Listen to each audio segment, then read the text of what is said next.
Ah, welcome tonight to this nice rainy night for the Planning and Zoning Commission meeting on Monday, June 22nd, 2026 at 7 p.m. at the Thompson Town Hall, 815 Riverside Drive, North Cloverdale, Connecticut, the Merrill Snee Room.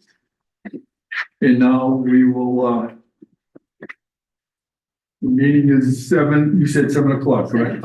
Thank you. And now we'll do the pledge of allegiance. Pledge of allegiance.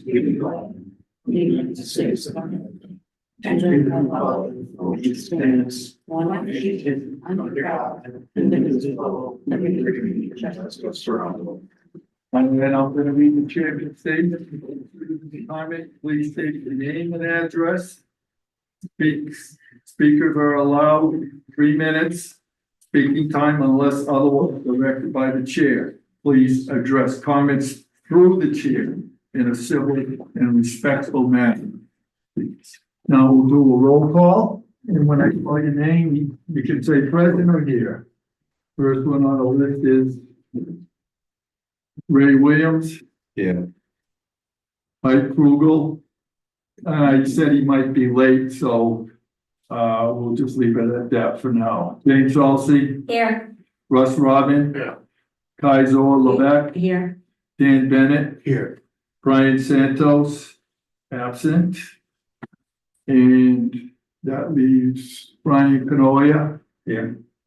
Dave Popolowski. Yeah. And John B. Linky here. Right now, we have. Oh, Mr. Nick. You missed me. Okay, Joseph Brody Brown, he's seated, correct? Here. He is. Yeah, okay, well. And Steve Nickerson, Mr. Nickerson, Joseph Brody Brown will sit in right now for Mike Krugel. And Steve Nickerson will be sitting in for Brian Santos.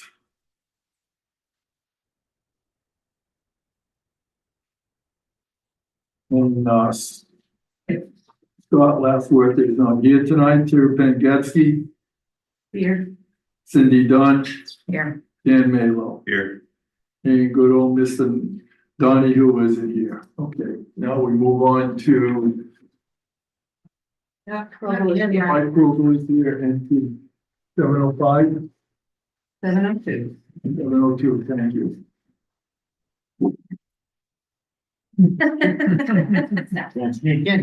No, you just can't. Joseph, you're gonna have to sit this one out until Next month. next month, and I'll write it down that you will be the first one to list the next month. Sounds good. Happy to see Mr. Krogel made it. Thank you.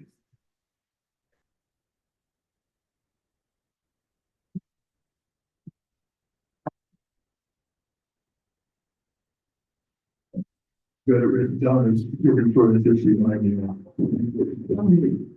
All right. Public hearing. None. Discuss public hearing and possible action. None. Citizen comments. Anybody else like to speak? Raise your hand and step up, sit down and give us your name and address, please.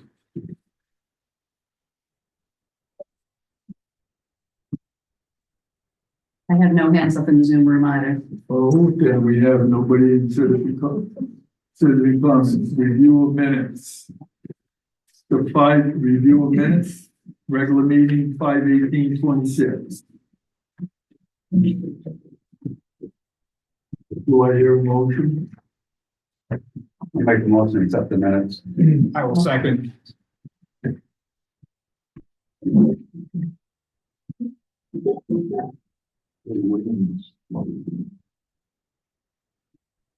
Any discussion on it? Hearing none. All in favor, say aye. Aye. Opposed? I abstain. I didn't even did that. Oh.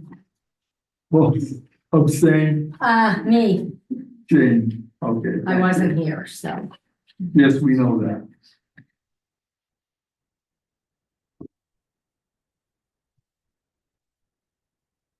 Okay. Number 7, application received for discussion and decision. A, PZC 26-06, applicant JJS Construction. Wojciech Kubiuka,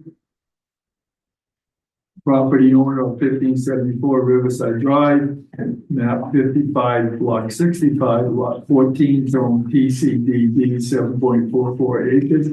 Request renewal of gravel operation permit according to the zoning regulations, Article 14, 275-14.3-E.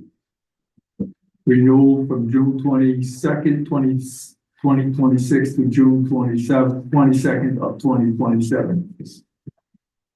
Discussion and decision. Do I hear a Motion motion? make a motion that we approve PZC 26-06 applicant JGS Construction. Second. Mike, thank you.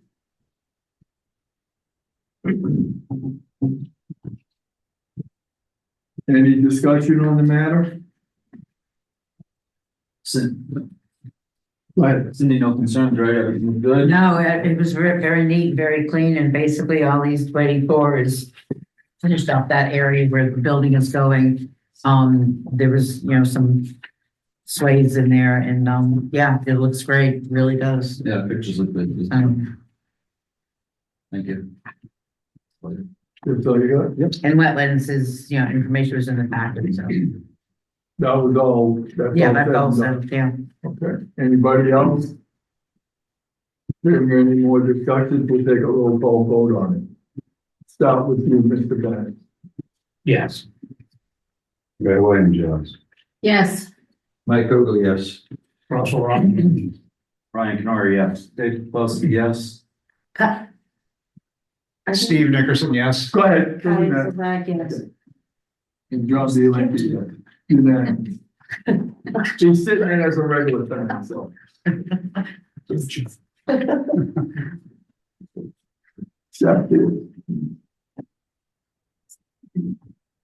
All right, next one on the agenda is PZC 26-17 applicant Joseph Langlois, property owner of 95 Lentinium Road. Is that correct? Leighton Road, all right.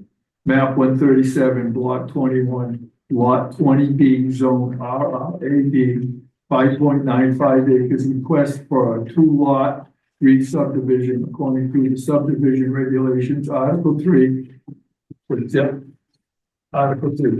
for a public hearing. Is there a motion?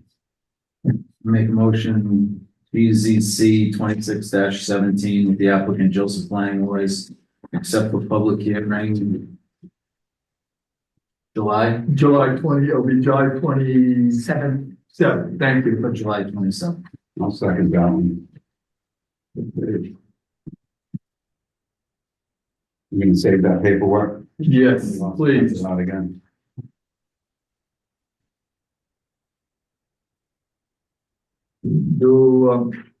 I need, all in favor of Dave P's motion to send it to a public hearing for July 27th. All in favor, say aye. Aye. Opposed? Abstain? Hearing none? Accepted. On to numbers, total number, letter C. PZ 2618, applicant Strategic Commercial Realty Incorporated, DBA Rawson Material. Property owner 0 West Thompson Road, map 65, block 101, lot 9, zone DDD, 31.4 acres, gravel operation renewal permit. Excavation of approximately 1 million cubic yards of ledge rock to prepare the subject property for future commercial industrial development. zoning regulations, Article 14, 275, State Statute 275, 14.3E, renewal June 22nd, 2026 to June 22nd, 2027. That's not state statute, it's. I'm sorry, that's, Okay, I just want to correct. that's, the minutes. I'll pull that back. It Okay. looked like state statute to me. I apologize for that. Discussion and decision. Make a motion to approve PZC 26-18 for applicant Strategic Commercial Realty. For the renewal period of June 22nd, 2026 to June 22nd, 2027. Is there a second? I'll second that. Russ Robbins seconds it. Decision, yes. Are we all in favor for it to be? Go ahead. Cindy, good? Oh, yes, there's no activity at all on that. Okay. It's just another inactive renewal. Okay. That's it. That's it? Yep. Okay. All in favor, say aye. Aye. Opposed? Abstain? The ayes have it. Letter D, P and Z C 2619, applicant Jennifer Tewksbury, property owner of 32 Brolt's Landing Road, map 142, block 17, lot 196, zone LD. Request for a special permit to open a country inn according to the zoning regulations, Article 13-275, 13.2, table of permitted uses number 6, except for a public hearing. Is there a motion to accept it for a public hearing? I'll make the motion to accept PZC 2619 applicant Jennifer Tewksbury to accept for public hearing. I'll second. Seconded by Dave Popolowski. I just gotta say Dave P. from outside. Huh? Yeah.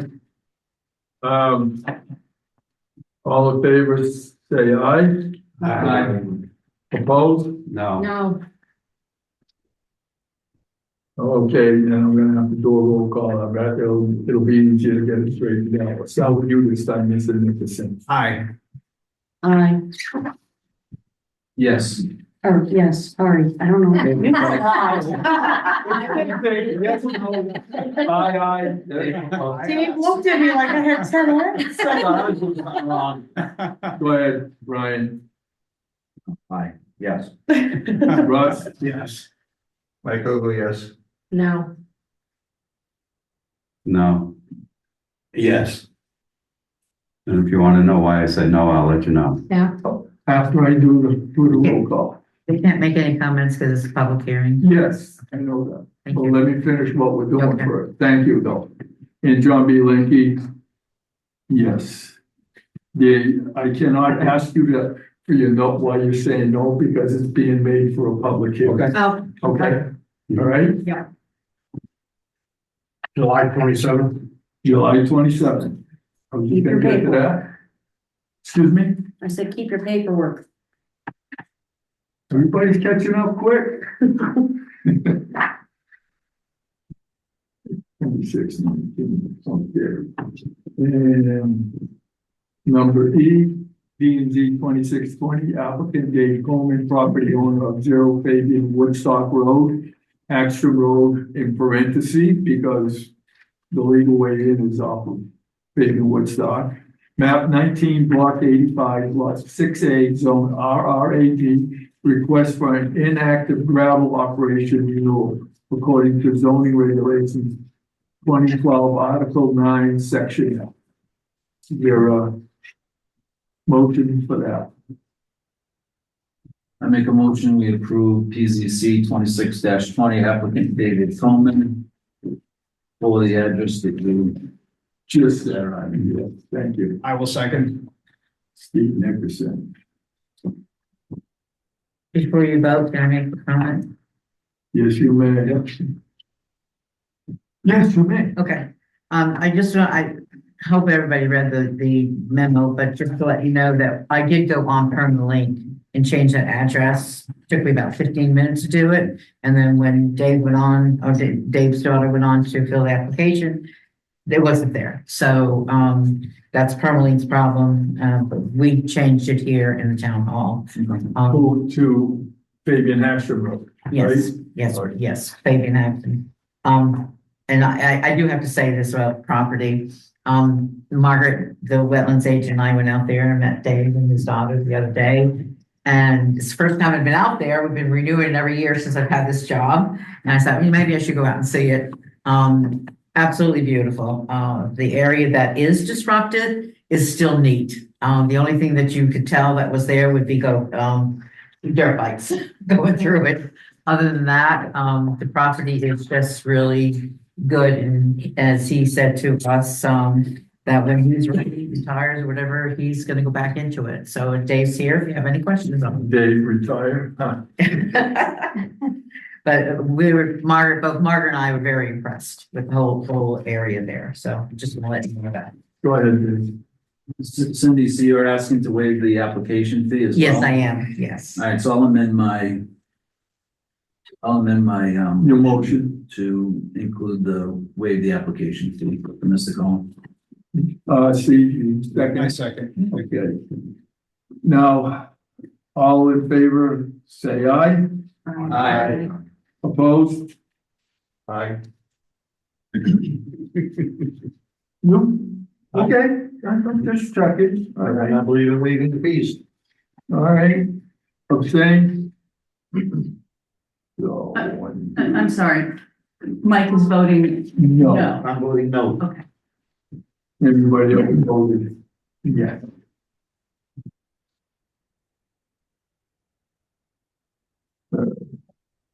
The ayes have it. Applications received after agenda. Ms. Dunn, Well, we do have an application that, but it's on the old business too. So we do have. okay, so we'll wait till August. Yes. Okay, Mr. Chairman, yeah, I just want to call to your attention that the first selectman is in the Zoom room in the meeting. oh, And that's, he entered at 7:16. 7:16, okay, thank you.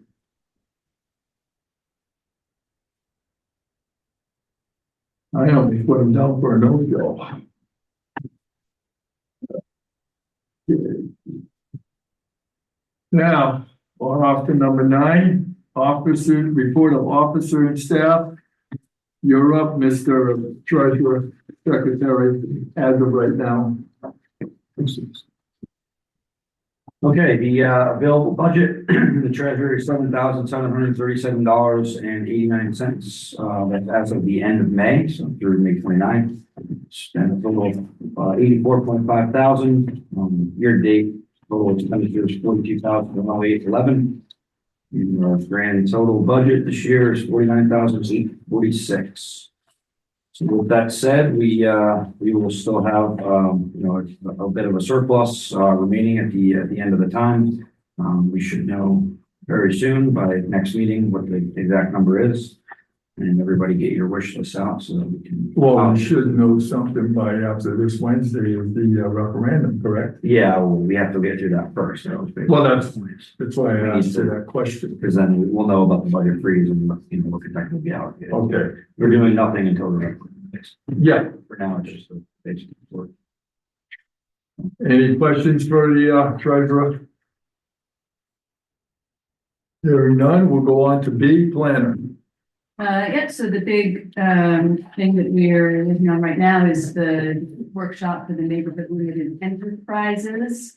That is Wednesday, July 1st. Registration is open. From the commission, I currently have Steve, Dan, and Ryan. I believe that's everybody from the commission who has signed up.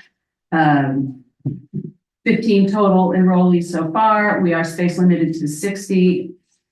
Very much that we're going to get all the way to 60, but it would be nice to get to 24 or 30. So if you haven't signed up for it yet and you intend to attend, please do so. If you need me to send the link again, email me or call me tomorrow and I'll send it. you know, you guys have all done a million of my public presentations before. We'll do, we'll do a presentation, quick Q&A, and then it'll break out into discussion groups so that you can arrive at sort of smaller breakout consensus Cs that I'll then summarize and bring to the commission for our next subcommittee to discuss the annual update. We had talked about starting those in July. I would propose Wednesday, July 22nd for that, or possibly the following Wednesday, the 29th, but the 22nd would be my preference. All right, commissioners, what would you like to do? The 22nd or the 29th? 22nd. That's up to you guys. Wednesdays are rough for me. I need a procedure every. That's why I'm asking, so we can, Wednesdays are not good for you anymore? No, I so you're can- going, what's the 20? I can excuse do me. Thursday, the 23rd. I prefer to do Wednesdays, but if some of you can't do Wednesdays, I could also do Thursday, the 23rd. Can you do, I thought you had a schedule there yourself. I'm 22nd trying, or and of course, 23rd? it's not on this, it's at home. I can do the 23rd better than the 22nd. Do the 23rd. 23rd. Guys, 23rd, I'm looking, but 23rd sounds. 23rd is good for me. Yeah, 23rd. so I'm gonna say the 23rd, so that would be Thursday, correct?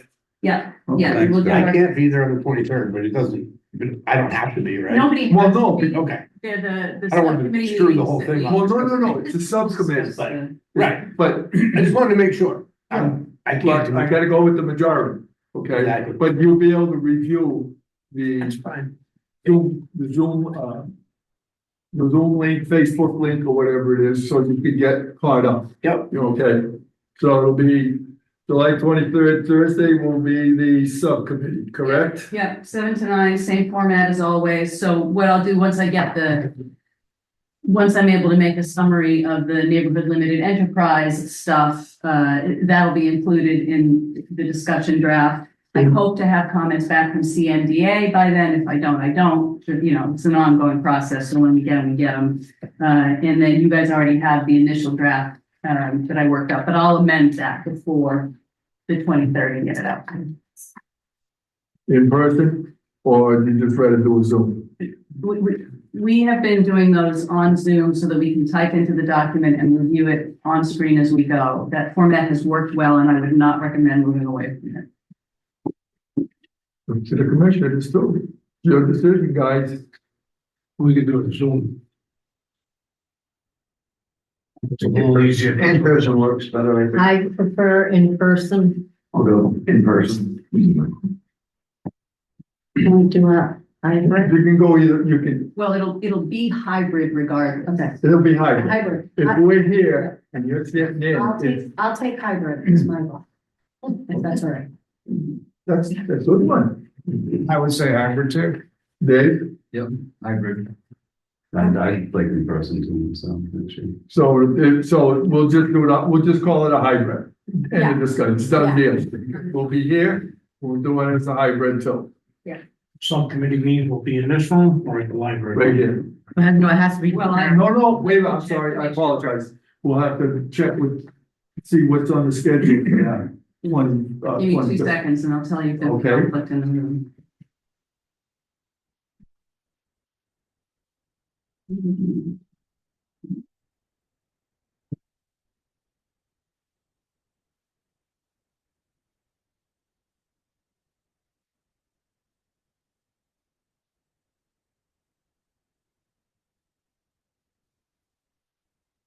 Twenty 23rd is rec commission, but I believe they are virtual only. And even if they are partly in person, they could move upstairs, but I'm pretty sure rec commission is virtual only.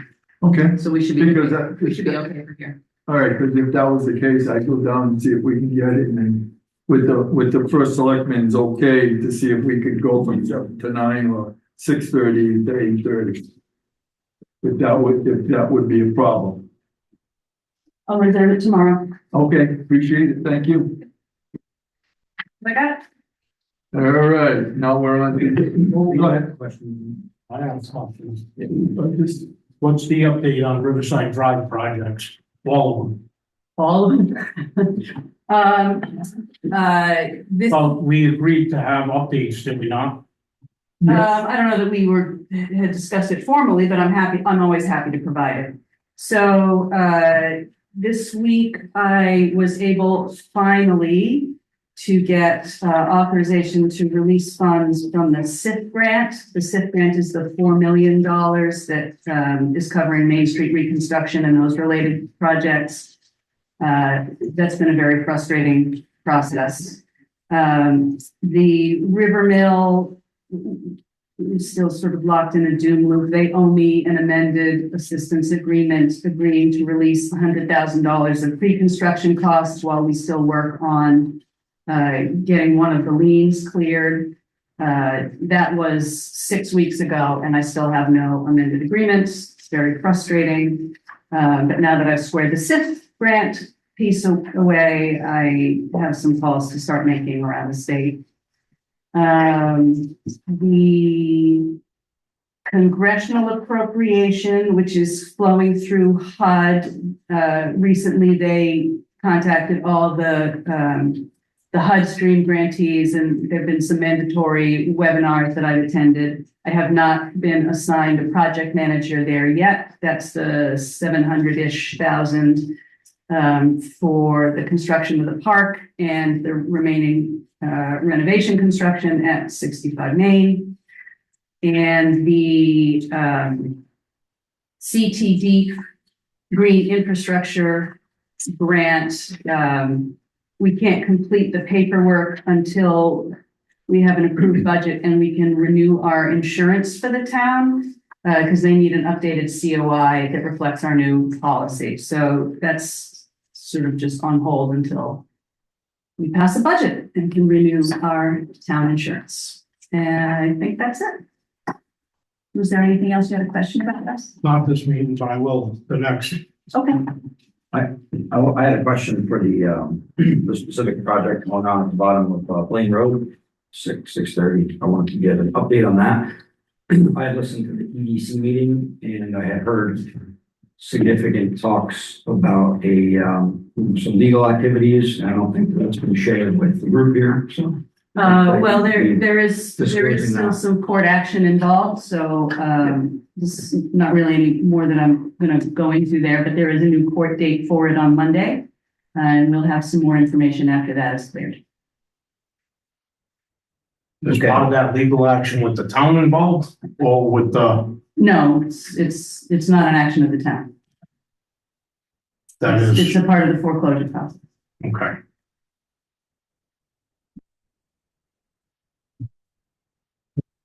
Anything else? So the developer spoke for 8.5 minutes and was talking about court filings and court issues extensively. And it sounded like he didn't really have control over the situation, so. That doesn't seem like something that's easily resolved, so I guess we should probably expand on it a little bit. I don't think that we're getting enough information. Well, I don't have anything new to share because there is a new court date for Monday, and after that court date, we will have more information. It's a part of his foreclosure process. And that is, I mean, I'm not going to speak on his behalf. That is where it is in the process. Okay, I mean, he was already talking about it on the EDC meeting though. And in terms of the court process, can you talk about who is going after what, some background on it? Because he's planning and zoning. Yeah. It isn't really a planning and zoning issue yet, but I'm It's happy to what talk it about is. it as far as I'm free to. What's happening, Dave, is that between the EDC and the MedRac, their job, even though they're Division B, we'll call it, okay? They're doing all the so-called paperwork, to help the guy to get where he needs to get before he comes to us. But the commissioners, some of these commissioners would like to keep having an update so they can be more abreast of what's coming down the road. Well, we're waiting on court action or whatever. Yeah, I don't know what they're understand. discussing right now. I just don't understand it. Well, the thing was, the door was open 2 meetings ago, I believe, April meeting, or no, May meeting, where Mr. Mumford stood up in the commission of comments and made his comment about how he felt about certain things. So that kind of opened the door a little bit, but still, we have to kind of like watch the thin line here for us as well. But that also will bring up that any commissioner here going forward, I'm just gonna give you a heads up. Make sure you don't say nothing or talk to anybody about it, because if anything comes up, it's gonna come back and bite us. That would be almost like sat in that office down there for over an hour and a half with Tara and the lawyer, or ex parte and people talking or saying this, or putting their name out there with something, with saying certain things instead of their own company. I saw the paperwork and I wasn't too thrilled about it. But I'm not gonna get into a big tick about it, but we need to be very careful going forward. It can come from her and it can come from the CEO. They can give us all the information if it's asked. But like she's doing her job to make sure everything is. Now, how it turns out, we can't see. I don't have a ball in front of me like everybody else. Okay, so we need to be a little bit more low key on this. Ask what, if you want to ask a question, let's just make sure it's in the right direction. Because we have to stay with it, what's in our agenda for the night. So we don't know how it's gonna turn out. That's gonna come down to how Mr. Mumford, sorry to use it, but the thing is he spoke at a meeting, as a citizen and as a developer and everything. So we have to listen. So the door got open for us. But we need to only pay attention to what's going on as it moves forward. Yes, Mr. Williams. Well, I also watched that EDC meeting and you see something brought up that's going on in town about lawsuits and you can't ask a question on it. That don't seem, everything's supposed to, you hear the word transparency, and you have something and the door's closed. Right on your face. Well, I think the question here is what Ryan was trying to get at was the person that's going after this property to get it straightened out, does he plan to do a project over there? He does. And if the project is gonna move forward, is this planning board for you as the town planner and her as the CEO already approving stuff? No? They can't. John, I'm asking that, I'm asking you. I'm sorry. My question is with that is what else is in the works with this property? Nothing from a planning and zoning sense yet, because he has not taken title.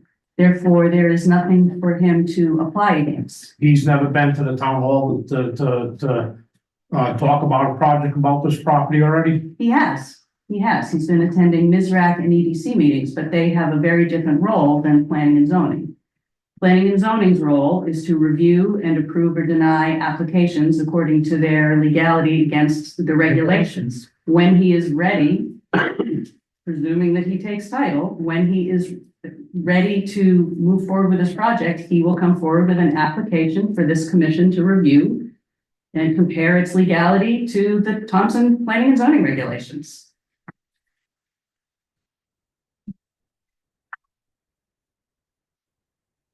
So if this gentleman doesn't have title, he doesn't have project financing, what is it that he does have? Thank you. Go ahead. I'm gonna, Doesn't seem like there's. I really need to pull the plug on this because we are getting way over our skis on talking about a private development I think you. that is in the works, right? In a legal process, which if the legal process is successful, will result ultimately in an application before this commission. Until that I don't think time, you understand because how it's in the process court, works. That's what I'm getting. well, Let her finish talking, regardless please. of whether you think I understand it or not, I am not going to speak on behalf of the potential applicant now in this context, because there is no relevance to planning and zoning at this moment. When it becomes relevant, we'll discuss it here. What the developer or potential applicant chooses to discuss when he is attending MISRAC or EDC is entirely at his discretion, but he's not here to speak on his behalf. And I am not going to do anything to prejudice that application by discussing it here and now. Go ahead and make it quick. I've heard a lot of talk about it. I've heard a lot of conjecture about it. I too would like more transparency on this. Is there anything that anybody here in the town, in this building, offices that is going to benefit on this, whichever way it goes? Because I've also heard that there's somebody here that will benefit from it or has their fingers into it, and therefore that's why they're trying to stop it, the other individual from getting the land, getting the permit. No, that is not how it works. Well, that's it, but you see what I'm saying, Tara, there's no transparency, so everything gets put out there and put around. That is the problem. We hear transparency all the time, and there is none. There's too many of the backdoor situations, and we don't find out about it until it's pretty much over and done with. And it's been a problem for 46 years that I've lived here. There's no transparency. So I'm getting feedback, and I'm not talking to anybody about it, but there are people going, well, this one's got their thing, this is why it's being done, and this and that and everything else. So I would like more transparency also, please. Well, when it becomes a matter for this commission, you will be fully transparent because you will have an application with the applicant's plans, which you may question him about directly. That is the role of this board. If anybody would like information that is not appropriate for the planning and zoning meeting record, but we have in our ability to speak, you can come speak to me or to Nick privately during the office hours. You can call, you can email, anything like that. Go ahead, Michael. All right, I don't really know what you guys are talking about. All I do know is it is not the planning board's position to worry that if a builder or planner or anyone wants to go see Tara or anyone else in this town to look at their options, that's their prerogative as a private citizen. Until it comes before the board, I don't think we have anything to say about it. It's not what we have to say about it, it's what we want to know about. Yeah. But it's not our right to know if somebody wants to do something. I mean, if I want to put a goat farm in my yard, nobody needs to know what I'm doing until I know what my legalities are and everything else. And then people can talk about me all they want when I've been probably, is that not true? Otherwise, it's just speculation. It is speculation, but as Chelsea said, transparency. I have to update on Riverside Drive. Yeah. To know what's going on, Because that address that they're talking about is on Riverside Drive. Okay. So to ask information as what is the updates going on But is not asking what they're doing. It's finding out what is going on. the only updates that we should be hearing is the ones that are being processed through the town. Nothing else. I may be naive, but unless it's a town matter, as in before us, or it's out in the courts, like we can talk to whoever, like she said, her or Nick or whoever else, but it's not before the board yet. Otherwise, it's just speculation. And I mean, I want to know as much as what's going on in town as anyone else, but if it's a private matter, it's a private matter until it. We're not asking about privacy, we're talking about the general. About this project that people may or may not want to be involved in or build in or whatever. I don't know, until it becomes a public matter. Well, it became a public matter when the person went to different meetings and started talking about the projects at that specific address. So it became a public knowledge. It's And public to become knowledge. public knowledge, to ask these questions is transparency. So if you're gonna talk about the person doesn't want anybody to know anything, then you don't go to these meetings, you don't ask No, I'm not anything. saying They that. don't own the property, they're asking, so transparency They're from asking- Tara or the zoning, the CEO, that's what we're asking for is transparency, okay? If that person does not own the property, what is the possibilities of what they might want to do with the property? That's asking, that's not hiding it, that's that transparency that we should know about. I'm not asking about, is the guy suing the previous owner? Is he suing the bank? Is he gonna get money off it? He's not gonna get money off. I didn't ask He's about also that. give us- I'm asking for Plans. what is the possibility of the projects that are gonna go on with the property. Same thing with Ryan and other people here on this board. There's transparency that has to do with the plan and zoning. Ultimately, it's gonna come back to It's us. not come back to us. Yeah, Hang on. ultimately, The short yeah. response then, Russ, is that the plans for that parcel with the interested developer haven't changed since he presented them to the public. His goal is still to put up to 116 duplex condo units, 12 retail spaces, and up to 3 restaurants. But it hasn't advanced to a plan yet because he hasn't taken title.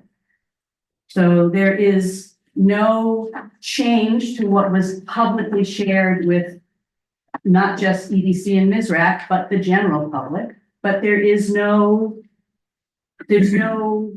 material artifacts for you guys to look at until such time as he takes title and moves forward to when he's ready to make an application.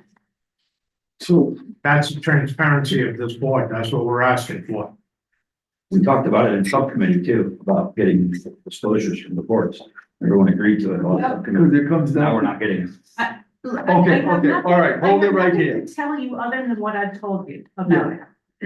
Is there any truth to the town trying to take a part of this piece of property from a private individual because it is something that irritates somebody that works in this town hall No, and stopping somebody from doing it, and We don't going know. to court? That's speculation. Yeah, it's speculation, but it's out there. It's no. speculation The as far as town I'm has concerned. had the legal ability to take ownership of it for back taxes for decades, hasn't done it and isn't gonna do it. It's not in our interest to do it and we wouldn't do it. It's why we haven't done it.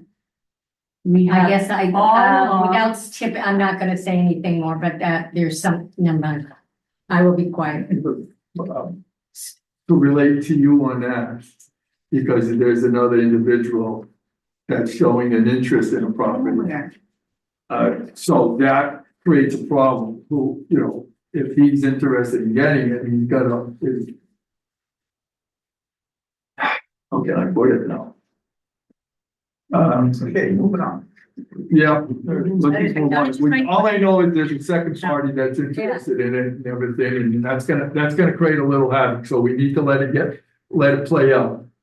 John, because it was mentioned CEO, planner and CEO, I just want to tell you from the CEO part, I do 2 things. One, if somebody calls me up, says, what can I do in this district? I tell them what they can do in the district. And 2, I review their applications. That's it. And that's transparency of what she just said. And that's what I was bringing up earlier was having transparency from the CEO and the town planner. How's there a contract on it? All right. Go ahead, Ray. It was brought up to the public when the gentleman talked about it May 18th. at the meeting. So I actually looked up his name and went on the court records and read everything about the court records and read it. All you gotta do is go to Connecticut, CT Judicial and punch his name in, and that's gonna come up, and everybody's names that's got anything to do with that is on there. So if anybody wants to see it, just go to CT Judicial. And anybody can read what they want to find out about it. Mr. Chairman, the first selectman has a hand up. Go ahead, Mr. Donahue. Good evening, everybody. I hope you can hear me. Yes. Hope everyone is well. I'll speak very quickly, but direct and to the point on this issue. There has been a bit of a delay in the court proceeding. That being said, the official town stance is that we will support whoever takes title of that property, if and when they do, moving forward. But ultimately, no decisions can be made by us until that court proceeding happens. So it comes, Mr. Donahue. Yes, From my understanding, what you just said, so if there's two interested parties and the court is the one that's got the final word of which way it goes, correct?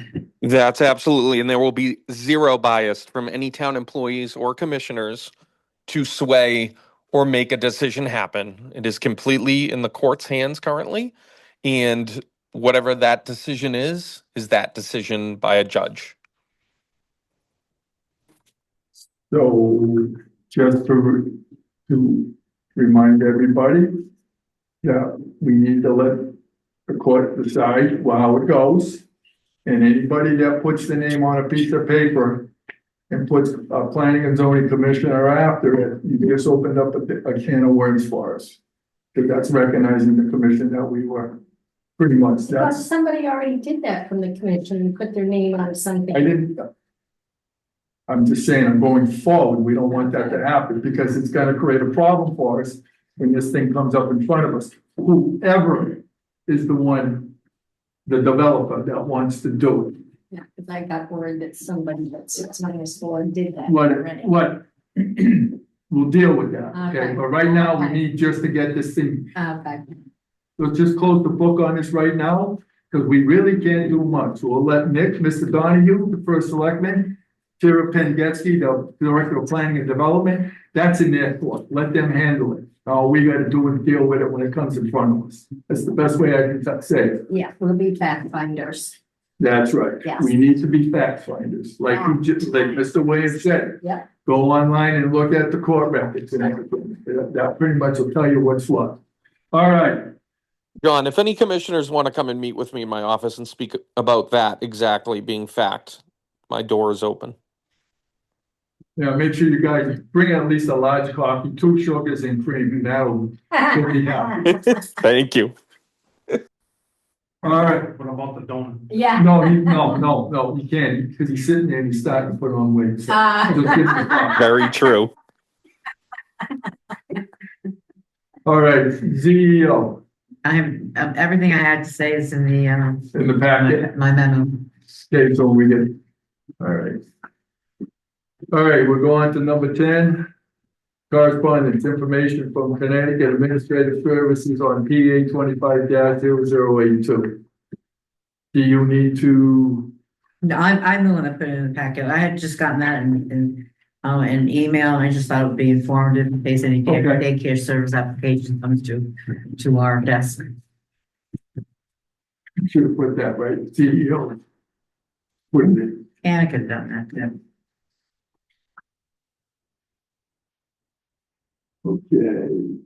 B, Town of Putnam, notice of a special permit request within 500 feet of Thompson. Anybody read that? Yep. Yeah. Okay. Number 11. Signing a Mylar requires a roll call vote. P and Z 26-03 applicant Mumford Construction. Gregory Mumford, 437 Aquatic Road, map 145, lot 14, lot 5, zone RRAD, 3.92 acreage. Request to subdivide property into 4 lots, according to subdivision regulation, Article 3, approved at the April 27, 26 meeting. And I make a motion to sign for you to sign the MyLars for, PZC 26-03. I'll second that. Okay. Ray Williams makes the motion for the chair to sign the applicant of PZC 2603, and James Salsey seconds it. All in favor, say aye. Oh, okay. What's in Go ahead, your hand? go ahead, ask Jane. Go ahead. So I'm just, some of Cindy's, Notes. notes. It just says that we have to put a condition. No, it's all settled. It was the wetlands Yeah. issue. I copied the minutes, but I did receive an email from Meg that it's all set. Okay. And she's called Charlie because Chris is out of town and she called Charlie Orford to come and sign the Mylar. So wetlands is all set with this. Okay, Okay, we're good. I saw it and I just. Yeah, Everybody's, I thought I printed the email, but I guess I didn't. So this is good. I got my elbow. Yeah, well, I that, got a lot of those. Yours is long. if you didn't ask, I was gonna say that anyway, so. Okay, Yep. now, the motion has been made, seconded, all in favor, say aye. Aye. Opposed? Abstain? The ayes have it. Okay, old business. A, Rossin Construction, discussion of gravel operation at 0 Town Farm Road.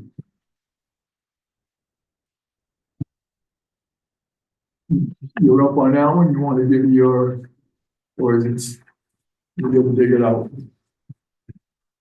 Who are you talking to? No, I don't, everything I have to say, I gave to all of you, in your packet.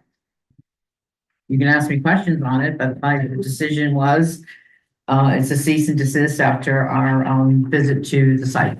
So anything that anybody wants to say, you know, has to Go ahead. file an application, to do gravel operation.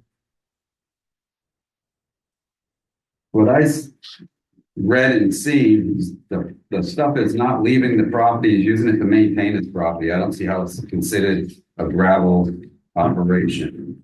Gravel operation should be if it's leaving the property. He's using it to maintain the roads on his property and, the roads for that whole development down there, and it's not like a gravel operation where somebody's hauling gravel off of that property, making money off it. He's using it to maintain his property. And then, I don't even see why there should have been a cease and desist on it. Go ahead, I can tell just by, no, No, I have, all right. no.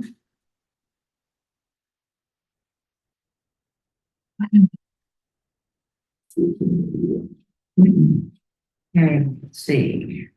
Go ahead, Michael. We haven't resolved that issue yet, have we? No, We need to go back to the original intent, and without David being here, because he's the one that made the proposal in the first place. Brian. I mean, Brian. Brian, sorry, David. That's all right. He's not. Without Ryan being here and discussing the situation, I think it should be pushed down to next month and have a good discussion on this, because we should go back to the original intent. And there's a misunderstanding about total yardage. did you read I did not. Yeah, I just picked up this paperwork today, and as you can see, it was running late today, but I agree that it's his property, but it's not an operation. He's using it to maintain. I don't want anyone telling me what I can and cannot do in my yard. Go ahead, Brian. All right, so the intent, as I understand it, Mr. Rawson identified a loophole in the regulations, which is what all smart commodity guys do. That's number one. Number two, Brian Santos said in the last meeting that his interpretation was the same as his. It's an annual number, not an ongoing, whatever that other into perpetuity kind of situation. So I really don't understand how, if you own 1 acre or 100 acres, why you can't move gravel around on your own property if you're not selling it externally. That's the way the regs are written. It's very clear. I don't know what we're talking about here. I think Mr. Ross's correct, and I don't understand why we're even talking about this. That's what I think. Cease and desist has absolutely no bearing on this situation unless he's taking it externally and selling it. And he's not. So what are we talking about? Why are we talking about this? Go ahead, Brian. The only way that cease and desist showed up was if he was, and it wouldn't have came from us, it would have came from wetlands if he was disturbing wetlands. But to move it from one part of the property to the other, that's not a gravel operation in my eyes. Well, the only thing I have seen wrong with this is that it says over here, Rawson Construction. So automatically, in my opinion, that means it's like the Rawson that does all the other sand and gravel stuff. If it was a different name, It is a different name. I don't know where that name came from. Just saying, here it It's is. Aquatic Camping Area Incorporated. What did you say? I just said, when I've been reading, looking at this, it says Rossi Construction, discussion of gravel operation. But if anything, it should have been in his name. He is Ross in Construction, No, it should be in the property owner's Aquatic Lake Camping Area. but That's your what I thought you application said I the last withdrew my March meeting. but it said Ross in Construction, so I'm referring to you as Ross in Construction. Can I just read you one? Go ahead, read go it ahead, again? time out, go for it. Okay, exemptions. The following uses are exempt from the provision of this section as a requirement to obtain a permit. Okay, I just don't like the way these things are written. That's why, excavation, removal, filling, or grading associated with approved subdivision, site development plans, or building permits, unless exporting of more than 1,500 cubic yards of material is proposed. And he's not exporting. Yeah. He's using it to But he- maintain the development. That's why I don't like the way these things are written. Excavation, removal, filling. But that's the Okay. development though, but That's going to a rate. Okay, here it is. I'm sorry, number 3, excavation, removal, filling, or grading of a total amount up to 1,500 cubic yards. After the 1,500 cubic yards, you have to apply for a gravel operation permit. That's what the cease and desist was issued under, and that's what I was told to issue the cease and desist under. And that's, I have a question. When I was here last month, you all said, don't issue a cease and desist. yes. So you work for them, correct? Right, no, can I stop you right there? John and I sat and listened to the tape, and I have John as a witness, and John has me as a witness. I believe it was Ross said, don't issue the cease and desist. It was never a vote. It was never a unified agreement to anybody. It was just Ross said, and then you at that point raised your hand and said, wait a minute, or something like that. But we actually listened to the tape because we wanted to know if that was said, because if that was said, then it would not have been issued. It was said. It was said by one person, And then it was We shut all out. It agreed. wasn't even, but there was no unity of agreement. There was no unity of agreement on it. That's why. you just said somebody told you to issue a What's that? cease and desist. Who was Yeah, that well- person? Who was the person that told you to issue the cease and desist? I She- take that back. She has the right to do a cease and desist, even if we said no, that would say no, she can still do it, that's under her purview, Gary. But the thing with this, Gary, you also said you have not done anything over 1,500 feet. Cubic yards, I'm sorry, I'm thinking of feet, Per year. whatever, for the year. So if you're still staying underneath it, then the question, I think I might have said it. And I gotta go back and look at it again. But the thing is that if you haven't taken and done over 1,500, then really, in my feeling is you don't need to come in for a permit. But if you do over 1,500 within, then you need to get the gravel permit. But you need to keep track of your records one way or the other. So at least the CEO can come up to you and say, hey, how many did you do last year? Or how much did you do? This way it eliminates that you're doing like a gravel operation, that it's being sold outside the purview of your property, even if you do moving it to one end of the thing, going from A to B to C to D. That's why I listened to it. Go ahead. She gave me the cease and desist because she's reading the regulations differently than the rest of you. No, they can read it differently, but it says excavation, removal, on, Rose. filling, or grading of a total amount up to 1,500 cubic yards. That's the statement where you have to apply for a gravel removal operation. So you're reading it as total in the lifetime of the town of Thompson. No, and well, what did you just say? No, You said total as a year, hang on. 10 years, 20 years, 50 years, 100 years, 200 years. Piece of property, if you have a piece of property and you go over the removing 1,500 yards, cubic yards, then you have to apply for a permit. For how long of a period of time? for as long as you're gonna be there. The permit's good for a year, then you renew You're the gonna permit. renew it every year, just like everybody else. Yeah, is doing. just like other people renew. the Everybody permit. renews. Everybody's talking about two different things. Yeah, that's. That, yeah, that's what's going on. Yeah, I'm gonna stop right there. First of all, can you read the ordinance over again from the beginning, please? Okay, all right. Do you want me to start, the intent, there's your intent, is the protection of everything. That's A. Number B, exceptions to earth, sand, and gravel extraction and removal is the following uses are exempt from the provisions of this section as a requirement to obtain a permit. Excavation, removal, filling or grading associated with approved subdivisions, site development plans, or building permits. Unless exporting of more than 1,500 cubic yards of material is proposed. That's the first exception. The second exception is excavation, removal, filling, or grading in direct connection with an agricultural use. That's not. Number 3, excavation, removal, filling, or grading of a total amount up to 1,500 cubic yards. After that 1,500 cubic yards, you need to apply for a earth, sand, and gravel extraction and removal, the special permit, which is renewable every year. Now, question, did you say you had a permit on this property?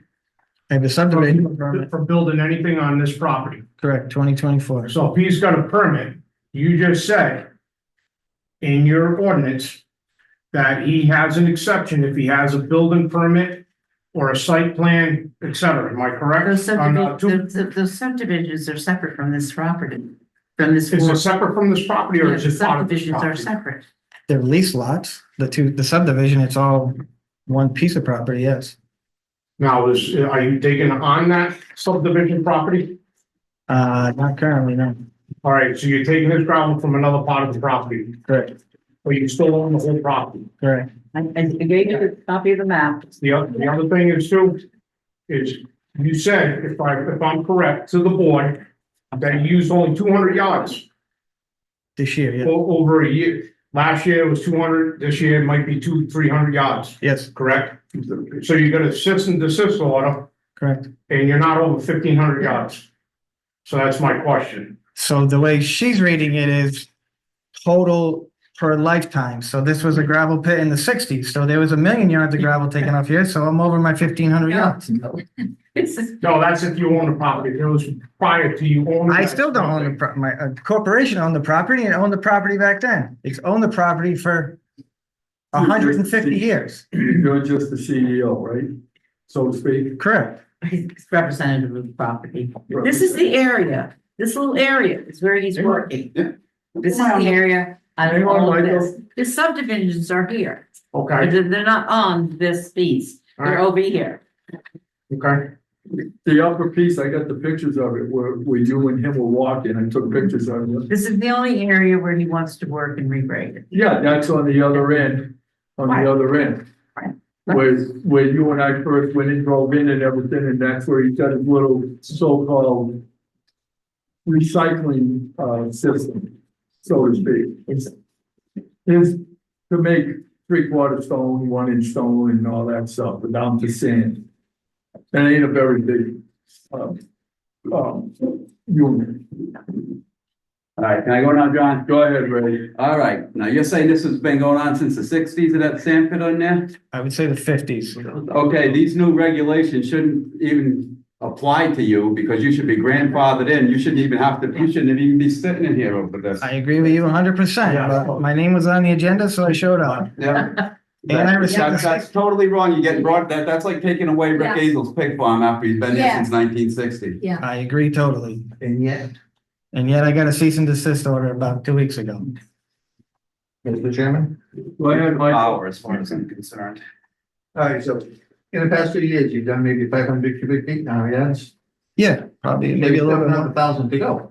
Regardless, you still have another 1,000 to go before you would even be, Well, that's starting last year. I mean, prior to that, we've taken 1,000,000 yards off of this Yeah, piece of well, property. we're just talking since you get your permit though. I don't have a permit No, this is separate from the permitted from the property. subdivision. That's what I had to straighten out tonight. Okay. But you still have, in theory, another. Yeah. Yeah, in theory, I'm down 1,000,000 yards. So. In the way she reads it, in the way the rest of you read it, it's 1,500 yards per year, then yes, I shouldn't be here. Well, she's reading what she's on. She's reading the word total, and I don't know what total means. We have no clarification on that because we haven't discussed it yet. Yeah. How do we?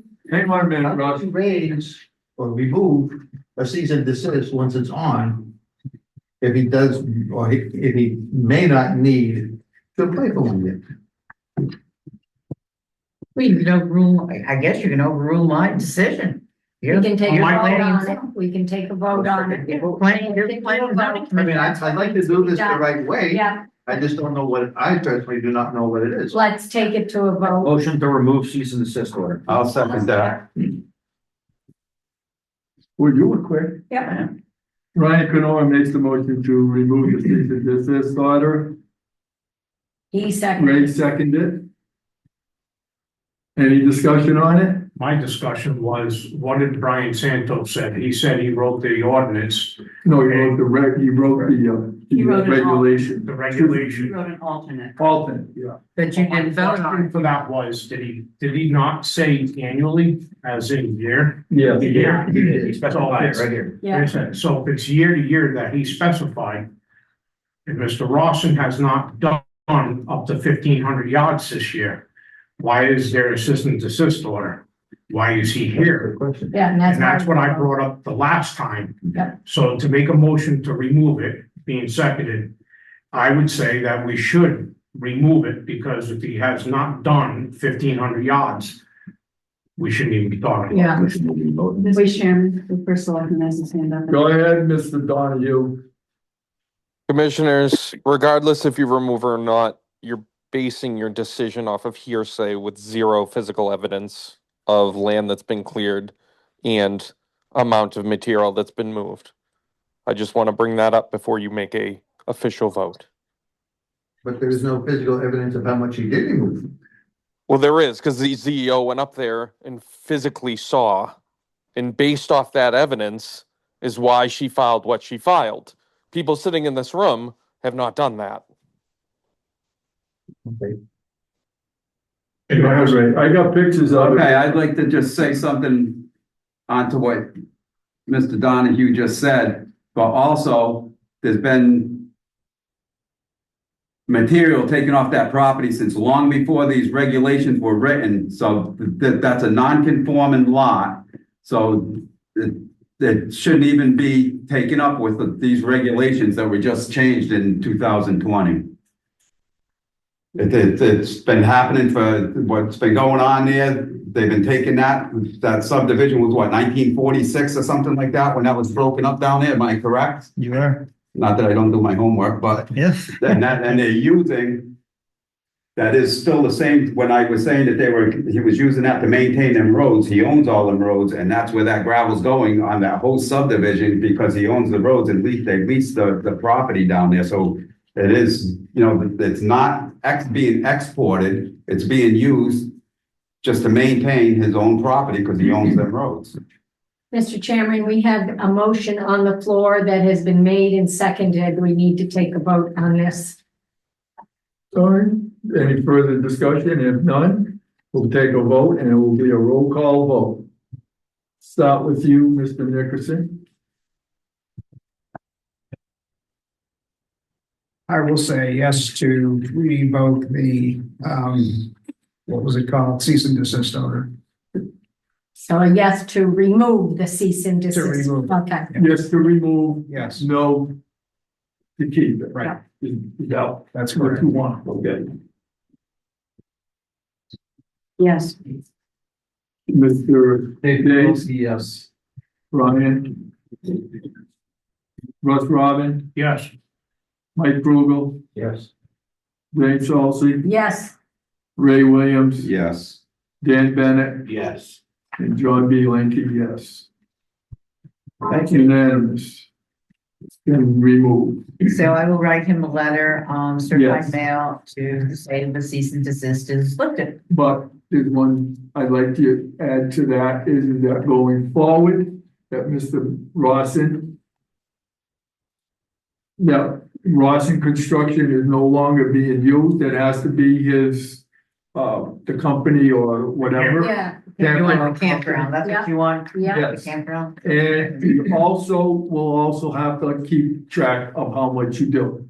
Would that be okay with you, sir? Yeah.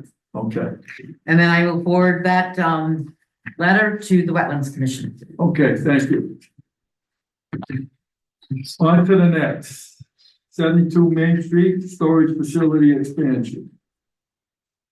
Oh, okay, so, at the last meeting, I believe we discussed that we weren't sure whether special permit or site plan review, or if it was going to be a minor expansion for his current operation. So after some research, after the meeting, I thought about the storage facility and that we had one in town that expanded. And so with John, the chairman's Blinky's help, I asked him to help because, you know, time is limited, to research how one of our storage facilities in the TCDD district expanded. And we came up with that they got a variance in 2003 for the expansion that they've been doing. And I wanted to make sure that we were being fair to Zach, to his project. And so that's how that was done. So when we found that out, I made the decision that the only thing that I can say you can apply for is under a special permit, which is what he applied for under his original special permit, which I had it here, but it's the article and that catch-all phrase in there in your district. And so you have two choices. You can amend it because it's a minor expansion or you can accept my decision and have the applicant, which he has submitted his application for a special permit, submit an application for a special permit. That's your choices. My question to you is, would the latter be better for him? Yes, because even if yes, unless you, yeah. Instead Well, of trying to amend it? well, that's your decision. I say no amendment because this is not a minor. This, to me. That's what I'm yeah. asking you for. As zoning enforcement officer, this is not a minor expansion. So it'd Be a special permit. special permit. Yes. Okay. And I do have the application here. For the special permit. Right. Well- Which you, wait, but let me finish that, which you can accept, and then it'll be on the agenda for next month as a public hearing. Any questions on that? Well, Zach wanted to say something. Go ahead, Zach. What's that? So I submitted further to our, Zach Labonte, by the way. I submitted multiple paper applications as the board recommended last month. So I have 2 applications that I submitted, right? And it was going to be dependent upon your position further to the meeting and which one we utilize.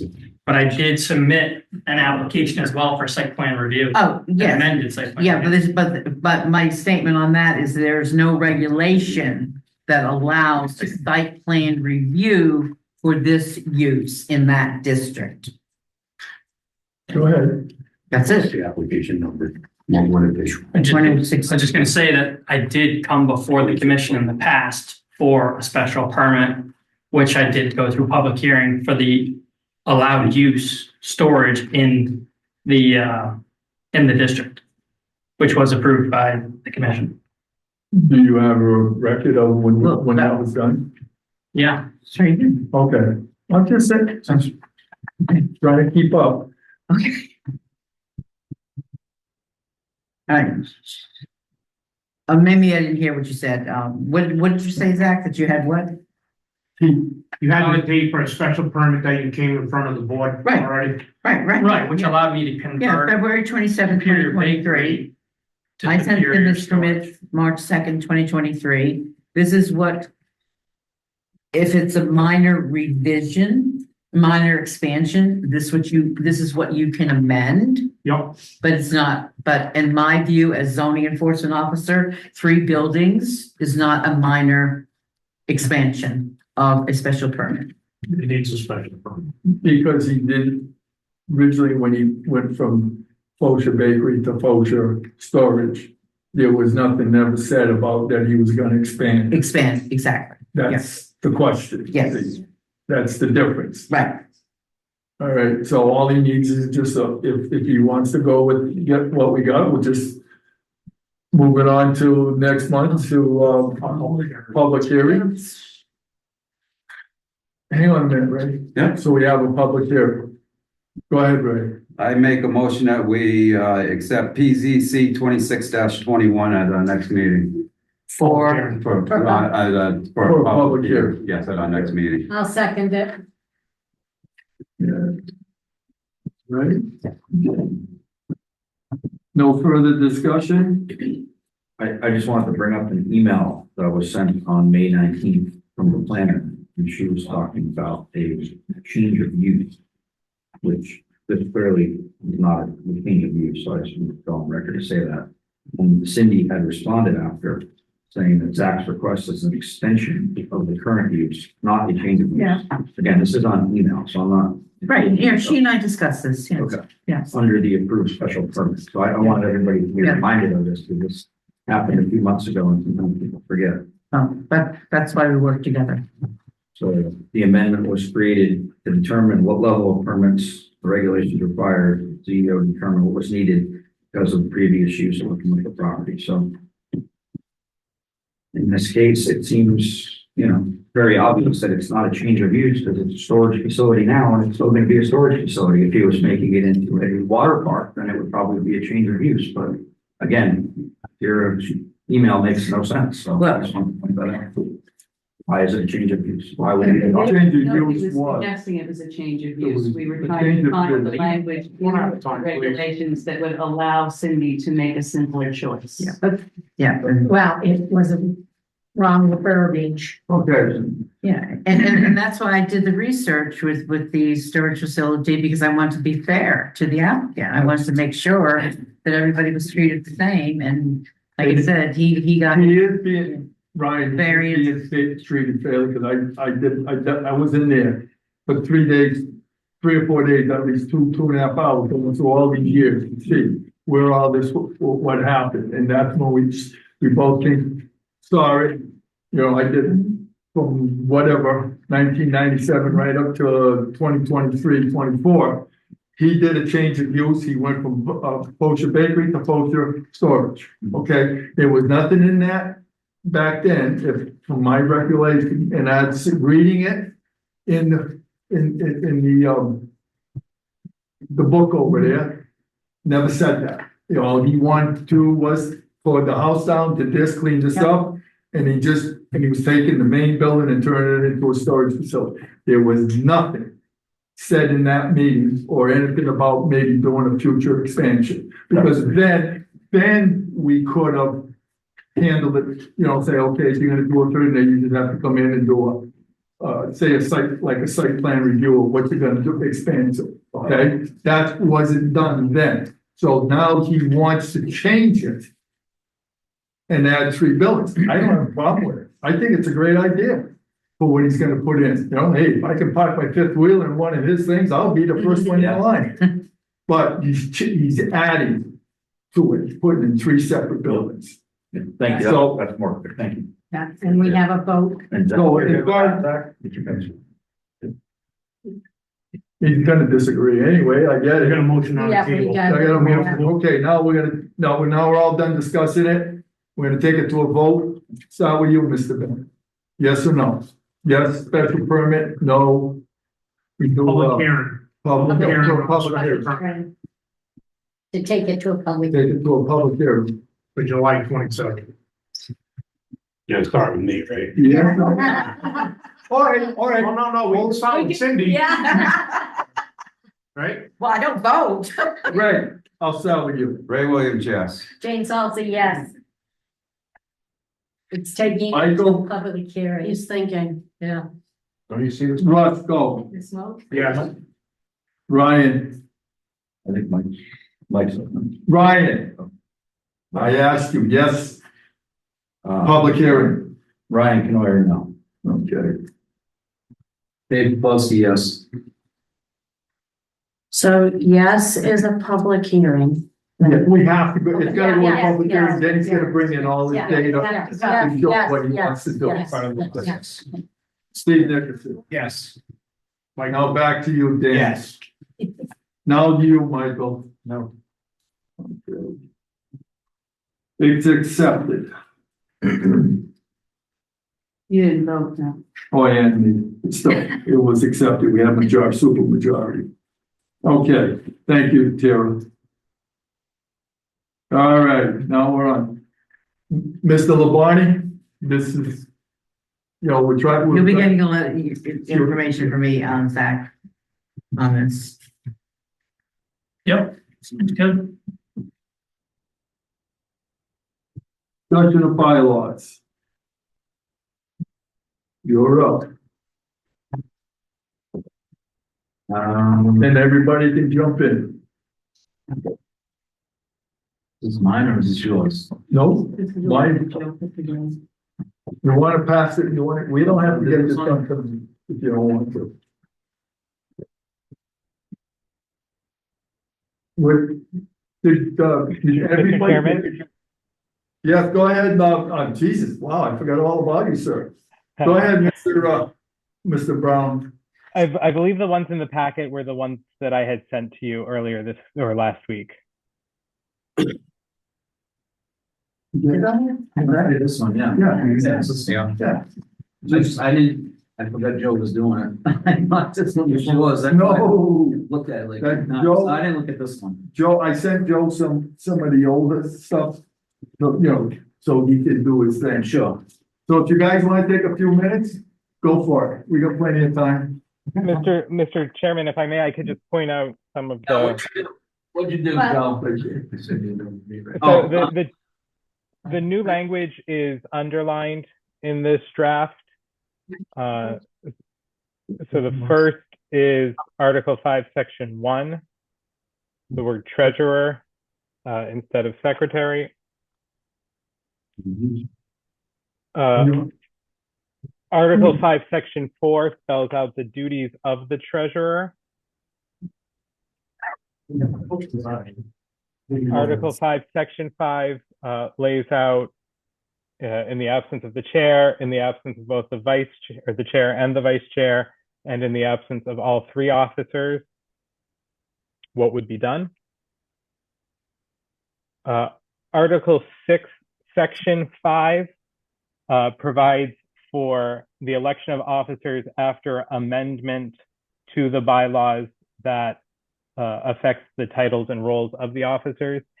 If the commission decides to vote on this draft this evening, I would just suggest a small edit, a typo, a slip of a word. It should say elections for officers shall be held at the first meeting of the commission after any amendments affecting the titles or responsibilities of officers become effective. Yeah. Normally that's, excuse me, Mr. Brown, that's normally done, the election. That's all. Yeah, it's okay. Okay, after the. First regular meeting. He just did a elected instead of elected. Oh, okay. He just, yeah. And then the final change is the last sentence of the bylaws, which sets an effective date for amended bylaws, which I believe was an oversight in our old bylaws. There was no effective date listed, so this sets that. What, Hey, Joe. I had a what question. was that? On the last page. On the last page, it wasn't specified when they go into effect. Oh. He called it out.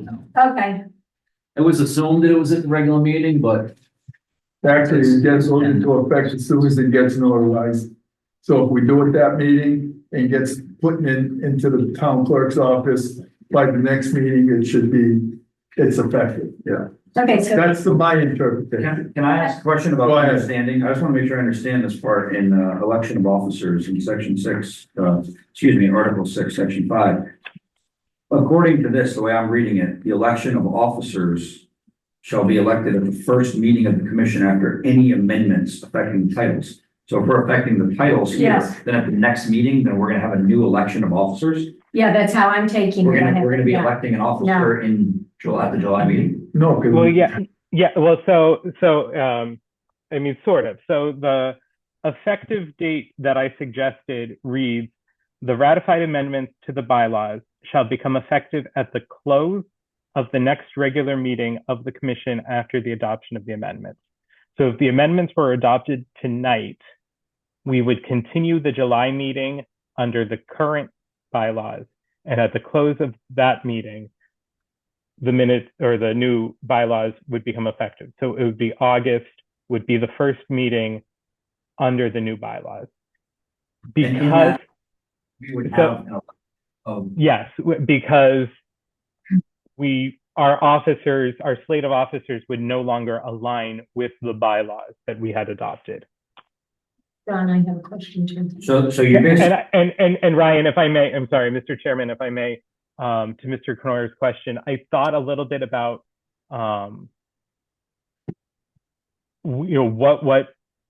what this should look like. I had originally in my head said something to the effect of, the secretary shall assume the treasurer's role unless, 2/3 of voting members oppose. But that seemed a very specific solution to put in bylaws that might not be relevant later on. So this was just a broader, more relevant solution to the question. I would not suggest a change in the slate of officers as people. I just think because under the new bylaws, we would no longer have a secretary role. We would have a vacant treasurer role, and the formerly elected secretary would have no officer position. The regulations, Yes. that only affects me, one person, and you're gonna have. And a that's the vote. question that I Bylaws, have. not bylaws. Right, yeah, Come on. that's the question that I have. Why are we changing secretary treasurer? It does not need to be changed. Why? There's no reason to change it. This seems more like a Tira thing than. And this is something that does not have to be If I done. may, All right.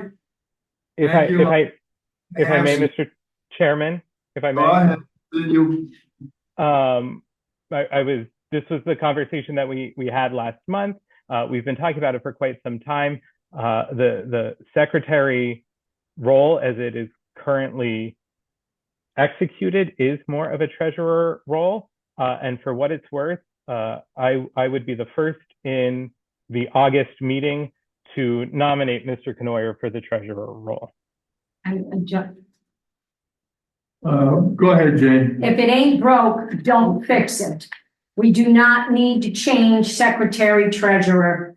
And I do Why not. don't you reverse the role? It does not need to be done. This is the way, this is something that I strongly object to. And I'm not going to go into my reasons now, but I know some things that are behind it. So I would like to see secretary treasurer kept in the bylaws. I would point out the timing of it is very interesting, because Yes. Ann Malo is the recording secretary who happens to be resigning right now too, so. Yes, What an amazing coincidence. yes, yes. There's too many- Mr. Chairman, if I may. Mr. Brown, Wait, hang on. May I say something? Go ahead, no, Dave first. Sure. Okay. The role is defined as secretary right now, not secretary treasurer.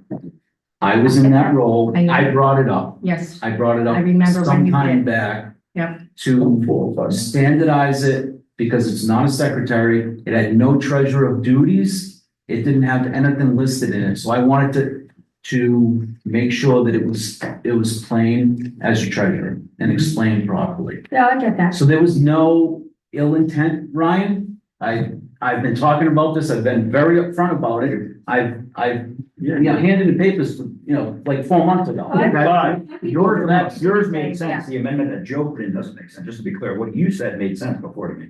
What he's saying now with this doesn't. And then we have to take a vote He's in now adding- August. he's adding in more to it. This is No, not needed. Because right now, we got it in the Bible, that hasn't changed. Yeah, That it's 2 years, so the That's November right. meeting, whatever the election is, who gets onto the board, somebody might not, and somebody might get on. Hmm. Then you go, that meeting of that month is when you elect is the way it's been written, and always has been written, it's God's law in that. yes, yeah, no, I get That's the that. way it is, we changed it to 2 years, Yes. 3 years ago, Yes, okay, for that reason, so we didn't have to do this every year. yes, We did it by election year. yes. So, okay, I get what Mike, what Dave is saying makes sense. Why don't we just reverse it, treasurer, secretary, Yes, because he is doing more, yes, but every once in a while, he has to do secretary work. and You know, that's. and it could be for any reason. So at least we're covering our It bases. could be a subcommittee where you appoint. someone. Yeah, so secretary, treasurer, secretary, that, because Brian does do secretary work. Yeah, Let's just get this thing done tonight. As far as I'm concerned, this thing can go on as long as we want, because we're into this thing already for 4 months, 5 months. Mr. Chairman. Yes, here we go. Hand back up. Who? Joe has his hand back. Oh, I'm sorry. Go ahead, Joe. I can't see, Joe. I Up. don't have my glasses on backwards today. Yeah, no worries, Mr. Chairman. Certainly my intention in doing what was asked of me of the commission at the last meeting was to put to paper what we had been talking about for 7 or 8 months at this point. And as I said, the only additional, it didn't make sense to me that, I'm sorry, I've explained what I've explained, and you can make accusations about my motivations or not, as subtly or seemingly subtly as you want to. But as I said, if these are passed, I will be the first to nominate Mr. Knoyer in August to continue on as an officer. who asked you to do this again, Joe? It's in the minutes of the May meeting. The mayor. I appointed him because he said he would love to do it. And I says, if you want to go through this and review it, but I needed to see it before it went out there. Now, this part here, section 5, that got by me, that's on me, but right here, with, it's on, Article 6, section 5 as well, it's pretty much been banging our heads on. Election of 4 officers shall be elected at the first meeting of the commission. So that first meeting of the commission should have the words November in there, of November meeting of that year. No, this is just not the changing. Yeah. This is when it's changed. This is the meeting every 2 years. Yeah, That says that. This one is if we adopt this or vote on this and approve it, then Joe said that, or it's written, it would be an election, which, because you're changing the title, I think you probably have to. But that's why I'm saying, let's not change the title, just leave it as it is, go our 2 years when we normally vote on this in November, December, whatever. it is. November, it usually has to be November, Yeah. December is the last meeting we So like. I don't think this needs to be done. We can not change the That's- title, therefore we do not have to vote on this. That should be struck. We go and keep it the way it has been. So it should be treasurer, secretary, and not changing the title and that last. Well, you just reverse it. Yeah. That's all you're Yeah. doing, is just what you're saying is. But it you just needs to be put in here because he took it out. So I would like to. That's see up to, that, if Joe is okay with it, then we can go with it. Go ahead. Well, it's up to Michael. the commission, Well, yes. not just one person. It's up to the commission. Go ahead, Michael. Okay, the way I'm understanding, Article 6, Section 5 is anytime we change the bylaw, we're gonna have to have an election. And we're gonna have to start all over And again. nowhere in the No. bylaw No. that states when we are going to have our election. And I know when we do it, but it's not stated anywhere in here. No. Well, Mr. Chairman, if I may, Joe, hang on a minute. as for treasurer secretary, I'm fine with that term. I mean, treasurer is. Yes. Treasurer He does an secretary. awful lot of Does- secretarial He does very good at it. Yes, And we're not, I don't think we're worried about We don't need. the jobs or the positions right now. What we're trying to understand is, when are we going to have elections? And I understand that these underlined sections are the ones that are being changed. I think we should take section 5 right out. yes, I agree. Yeah. I Mr. make a Chairman, if I may. motion, section 5 out Okay, completely. hang on. Go ahead, Joseph. So, first of all, I would point out that the current bylaws do not read secretary treasurer. So if you want secretary treasurer, you are talking about a change in title regardless. Secondly, I would point out that there is no removal of the regular election of officers. If you look at Article 6, Section 1, upon the first regular meeting of the Thompson Planning and Zoning Commission following Thompson's municipal elections, officers will be elected and bylaws reviewed and made part of the minutes of the meeting. That has stayed in the bylaws. There is no change there. My only intention with Section 5 was, if these amendments were to be passed, the commission would no longer have a secretary. They would have either a secretary or a secretary treasurer, and the duties have shifted to more accurately reflect what occurs in our commission now. This was not an intention to remove anyone from their position. My original language, as I mentioned to Mr. Knoyer when he first asked the question, was some sort of provision that would keep him in the role with a title shift. I have no complaint against Mr. Knoyer's work as an officer, and I want that stated very clearly to all of you here and on the record. That was my thinking.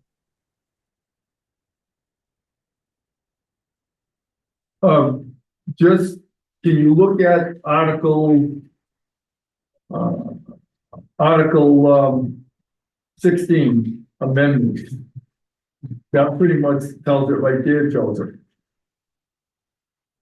Where are we? It says what, Mr.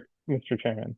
Amendments, it said, these bylaws may, this is the last article in this thing. These bylaws may be amended by 2/3 votes of at least 10 members of the commission, only after the proposed change has been read and discussed at a previous regular meeting, except that the bylaw may be changed at any meeting by a unanimous vote of at least 10 voting members of the commission, subject to review by the town council.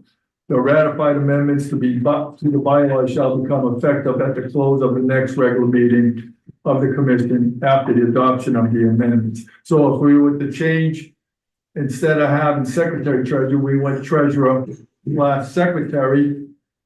This last amendment here actually does it better, has a better clarification than section 5 of Article 6. That's how I'm reading it, Joseph. If I may, Mr. Chairman, they speak to two different topics.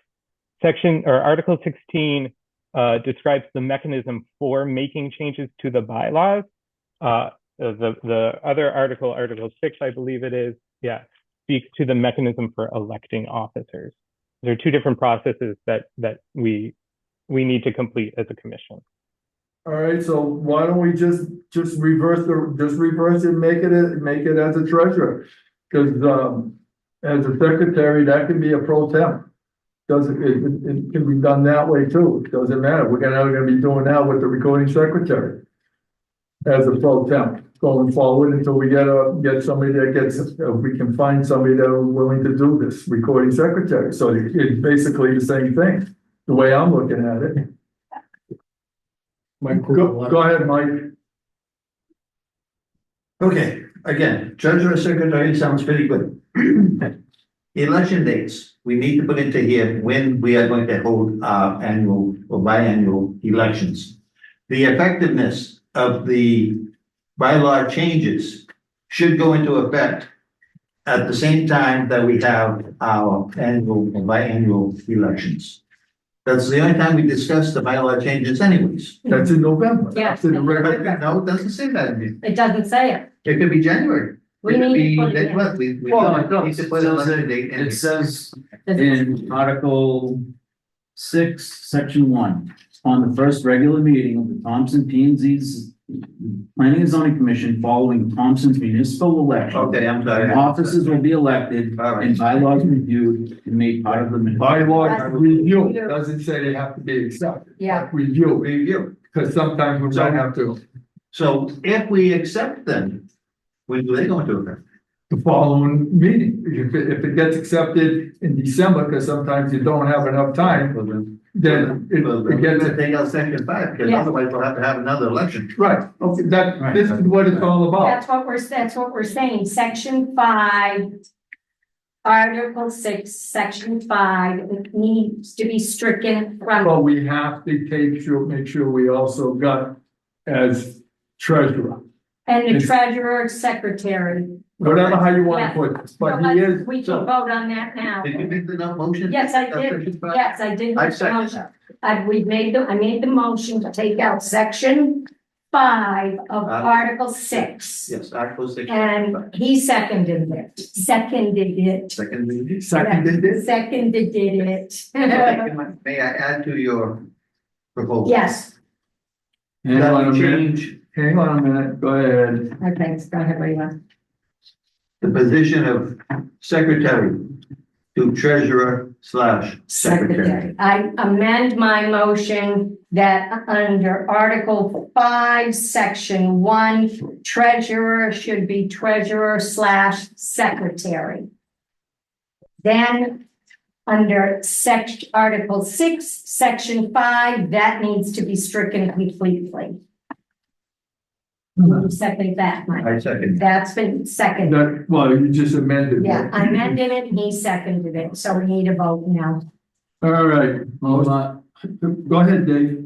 Section 3, Jane, you want to look at Article 6, Section 3, it says secretary, you're gonna want to amend that as well. Yes, You have to, yeah. yeah, Article 3. 3, Article 3, Section 3, Article 6, Article Yes. 6, Section 3. treasurer, secretary. Yep. I amend my motion. Second. So there's 3 things, Article 3 under Section 6, Article 5 under Section 6, and under Article 5, it shall read treasurer, secretary. Okay. And then we can vote on it, and now we have to do the vote. No, okay, we're all done discussing this. Well, we made the motion, so, yeah. Motion is made. Yeah. Any further discussion? No. Mr. Chairman, Go ahead, John. I would just reiterate that would create a position for which no one had been elected, and it would vacate the officer position as secretary. It's a different position. I'm sorry, didn't we vote for treasurer, secretary Yeah, back? I understand what Joe is I don't understand what he's saying too, but we're changing it now.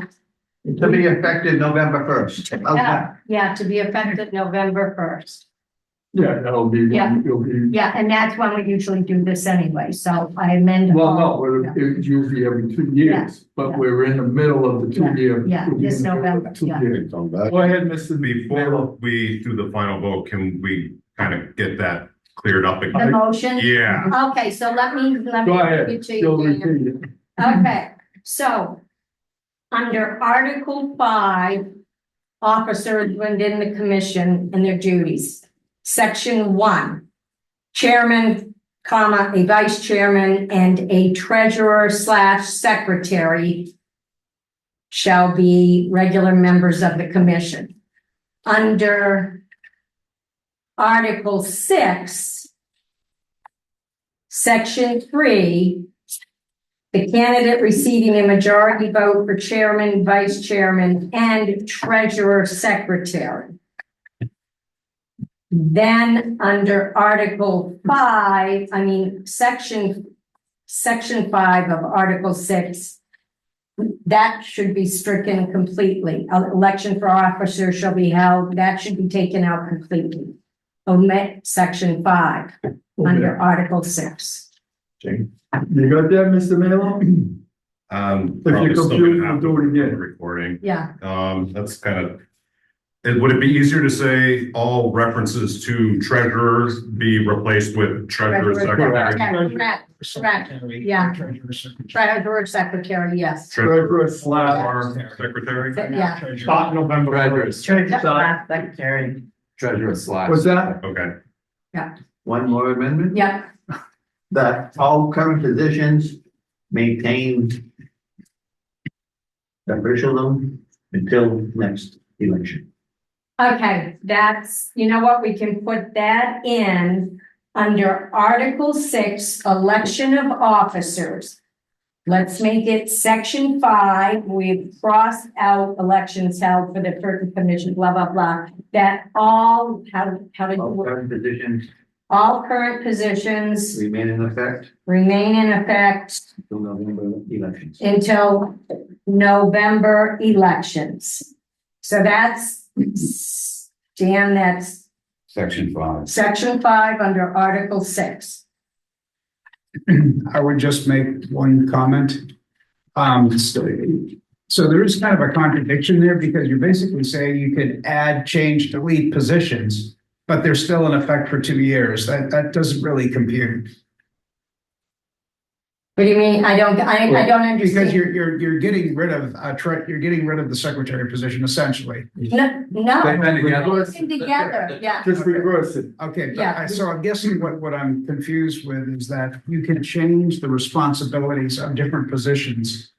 And those positions are going to remain in effect for 2 years, regardless of how you change them or modify them or even delete them. Then they haven't. That's what this is saying. But they haven't changed. This is what Ryan has been doing. The duties haven't changed. And the precedent was started with I'm John just Wright. making- Yes, John Rice started. Yeah, John Rice Sure. did this. I'm just Yeah. making the point that we're saying we can make all these changes, but it doesn't affect the elected positions No, for the duration. no. Okay, all right. Just Okay, wanted to make and we that- have- So it's not a change because it was a precedent with John Wright. That was his Exactly. title, so we're just reverting Yes. back to the original. And that is how it started with John Rice. Yeah. So. And then things went haywire in Yes. 2020. Yeah, when everything else. So we have the motion on the floor. It's been seconded. All right, there will be no more further discussions. We'll take a roll call vote. And we'll start with Ms. Orr. No. No, I'm at the time. So yes means, We changed. No, Change it just like I said. okay, and no means, No change. no change. No, yeah, Okay, so yes, Yeah. because we are making the changes, Yes. yes. Kai Slovak, yes. yes. Go ahead, Mr. Dave. I'm saying no, and I'm saying no because we're changing a title and we're not having an election. We can't do that. I'm saying no. The position is changing from secretary current, which he was elected to secretary treasurer. It's a new title, needs a new election. I'm saying no. Did you go back to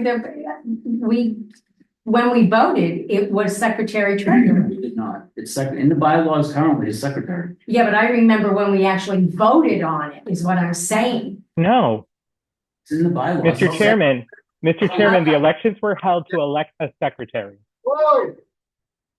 We taking a vote? Yes, I just had. we are taking a vote. Let's go through it. Let's go through with the vote. Going through the vote, so I got one yes, one no. Go with you. Ryan Kennard, yes. Yes. Russ, Yes. Michael, Yes. Jane, Yes, Ray, Yes. Mr. Bennett, No. and me, of course. Yeah. You forgot. and. Mr. Chair. I was saving him for. Yes. Okay, I'm going to say no for the same reasons as Dave. Three no, the rest yes. Yes. Steve, Hang on a minute, go ahead, what?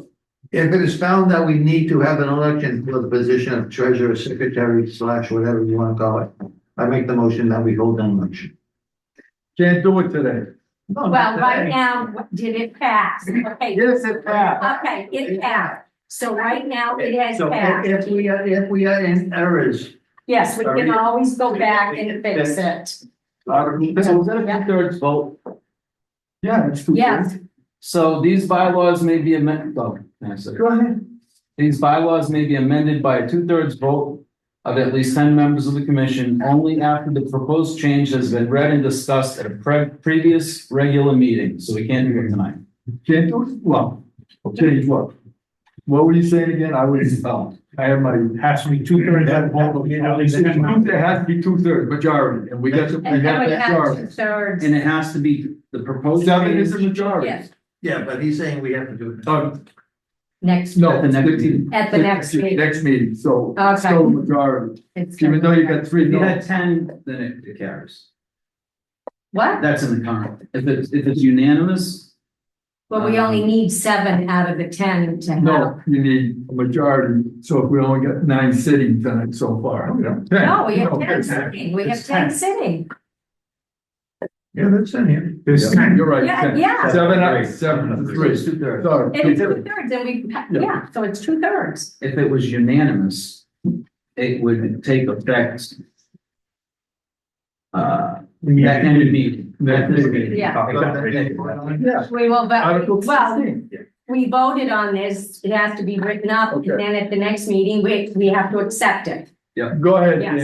Dan. Just, John, your vote and Ryan's vote? We were yes. Yes. Yes, Yeah. and I will need some kind of written clarity on this discussion. I'm really sorry. I won't really be able to get it from the recording because it's kind of All bouncing over back the and place. forth. But if someone could prepare a written wording for that motion, Okay. You're gonna have it in about 5 seconds. okay. Check your text. Check your text. Mr. Chairman, are you finished with this? Yes, I'm moving on to the next. Can I have to go back to my. Wait a minute. I have to go What back. do you to my mean, Ray? video review. I just want to say that, Mr. Canoia was voted in as second, well, it was just one position there. People that are voting against it weren't even here when this was going on. And it's been secretary, treasurer, secretary, no matter what it is, since John Rice was doing it since 2019. So people that don't even know how this place has been ran it's just not right. And you know, the way I feel about how the people that get appointed and not voted in by the people, and they're doing votes for the people when they never even got voted in by the people. Is there anyone specific you have in mind? Well, there's a lot of them, Steve, that they're. People that Might have to weren't, be one. people that weren't voted in by the people are making laws for the people, and that's not right. This is run All by right, all right, regulations and stop. bylaws. Stop. There's no more further discussion on this.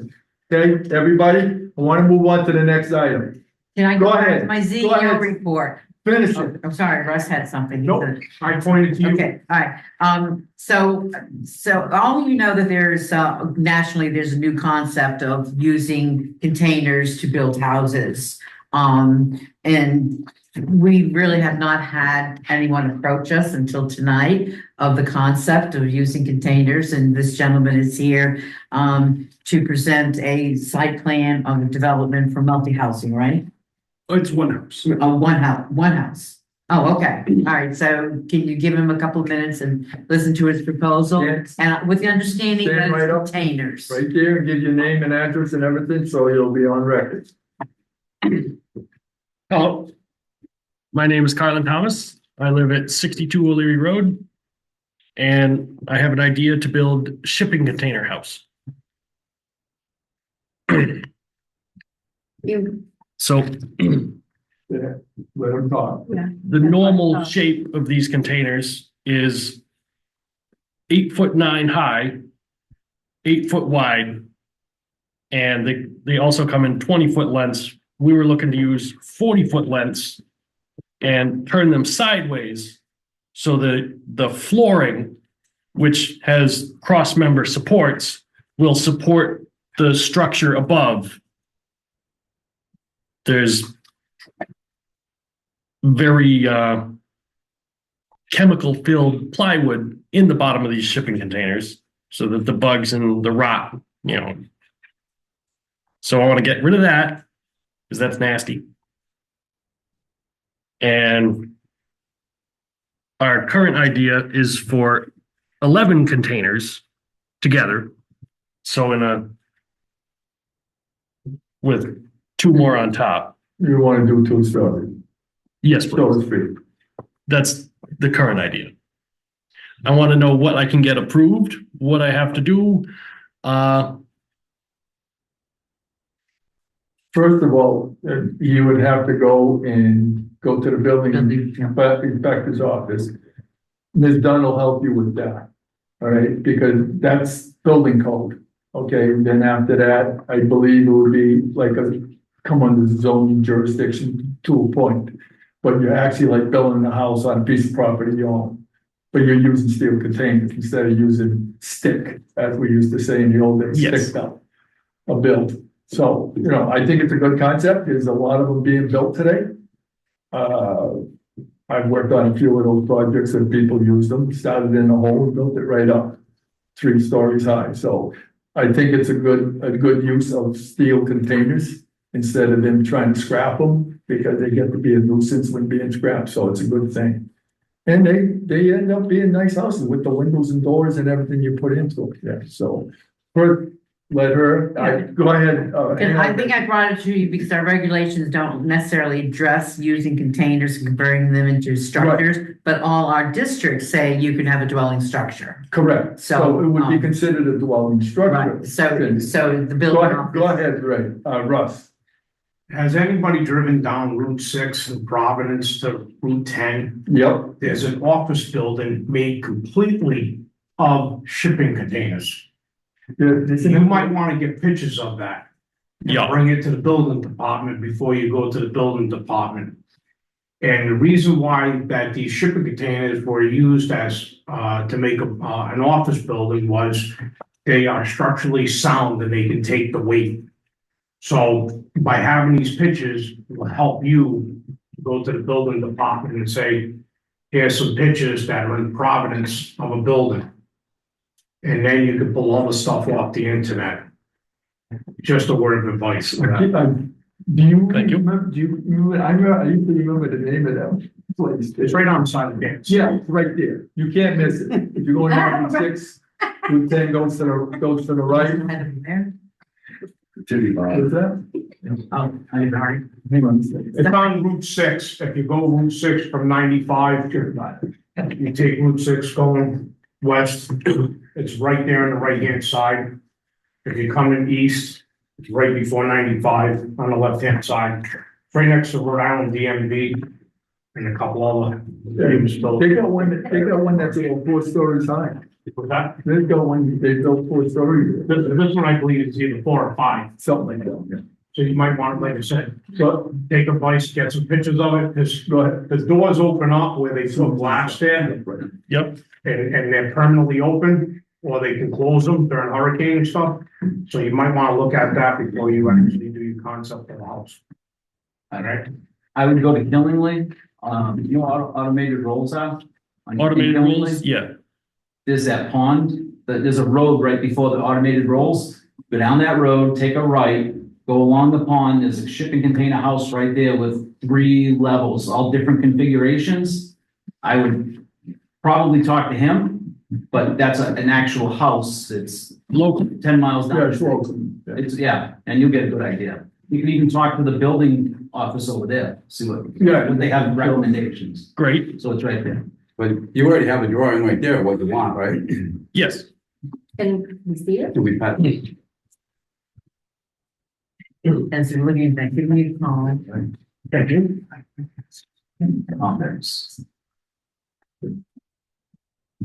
just don't really understand how it's in this container.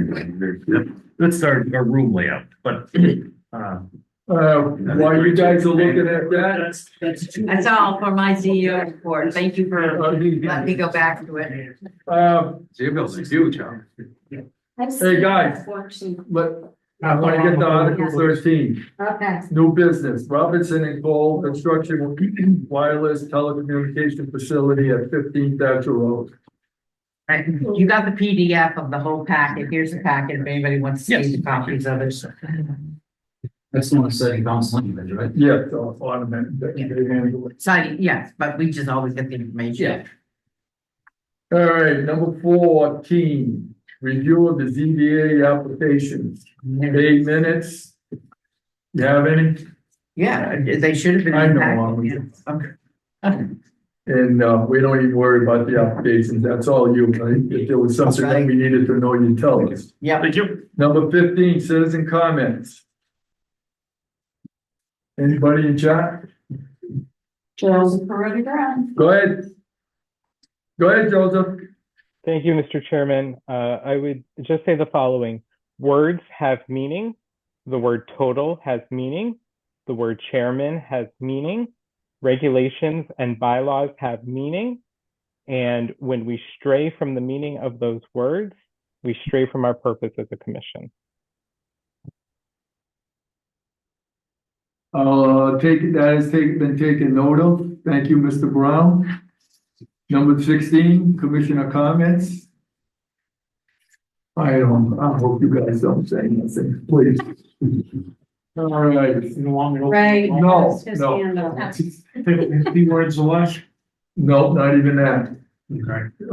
I think he had his hand up first. Go ahead, Ray. Okay, back up here for the construction of the telecommunications. That's Robinson and Cole, yeah, construction wireless communication. Yeah, I've been looking at, California. 4 students, 3 teachers, massive cancer. Elementary school in Missouri, 7 staff, cancer, Liberty, Texas, there was 10 people. Uxbridge, Massachusetts, I forgot, I didn't write down the number, but Uxbridge, Massachusetts, they're all people with cancer. And you look into it, Russia, Greece, France, Cyprus, Israel, none of them allow telecommunication towers by schools because of this. United States has the lowest standards for radiation, and for whatever we're getting for money for that communications, that's what we're selling our kids, our grandkids, our great grandkids out for chances of having cancer for having that up there. And actually, the place in California where the Mrs. Bryan kid with cancer, they took down, what was it? Sprint actually removed their tower because of everybody in town, everybody in that community complaining about the cancer rates in that community. And because we don't have cell service around here in town, and we want to get $2,500 a month, $10,000 a month, $40,000 a month. Right. We're gonna sell our kids out, or chances of our kids and our teachers getting cancer because of that. And I think that's just wrong with that going in that area. Go ahead, Jane, then Russ. I'll give you 50 words. All right, yeah, so, all right, so this is under new business. Cindy, what's the next step on this thing? Oh, it's going to the siting council. We just get notified. We just get notified, whole okay, so town. the siting, you're talking the state siting council? State siting So council. basically, again, it might be taken out of our hands, correct? Because the siting council. But you can still request, Nick knows what the word is I'm looking for. Nick will have his chance. Yeah, Nick will have his chance. I can speak whenever. Because I also had started looking into this months ago, and I came up with a lot of the same stuff that Ray came up with. And I'm talking to you, Mr. Donahue, This is a bad idea. At the school, it is a bad idea. I have a list of 6 or 7 countries here that literally are much stricter than our laws concerning this, and some of them have outright banned them anywhere near children, daycare centers, hospitals.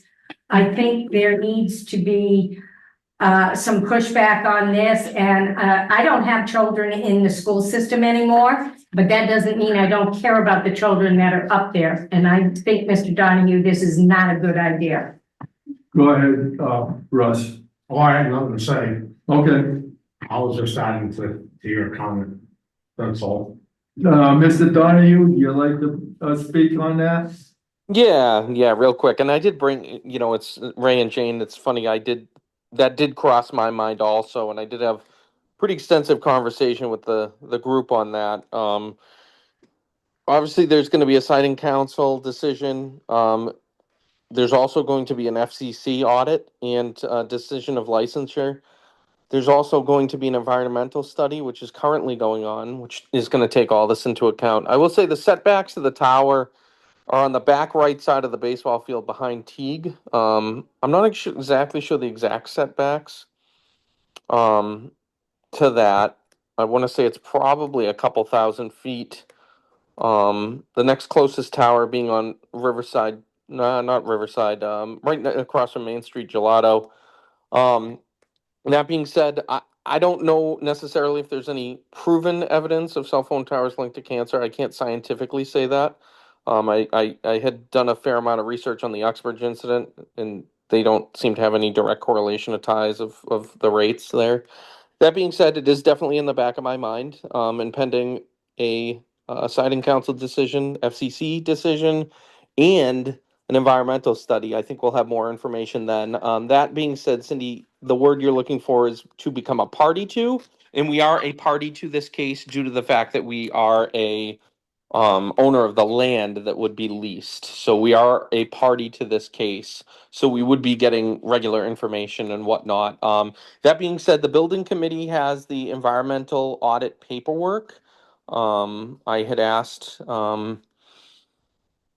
Witowski to complete that regarding the environmental on that particular parcel of land, solely because he's been around longer than most of us on the building committee and kind of knows the history of that land. So that being said, that's kind of where we're at there. Does anyone have any questions?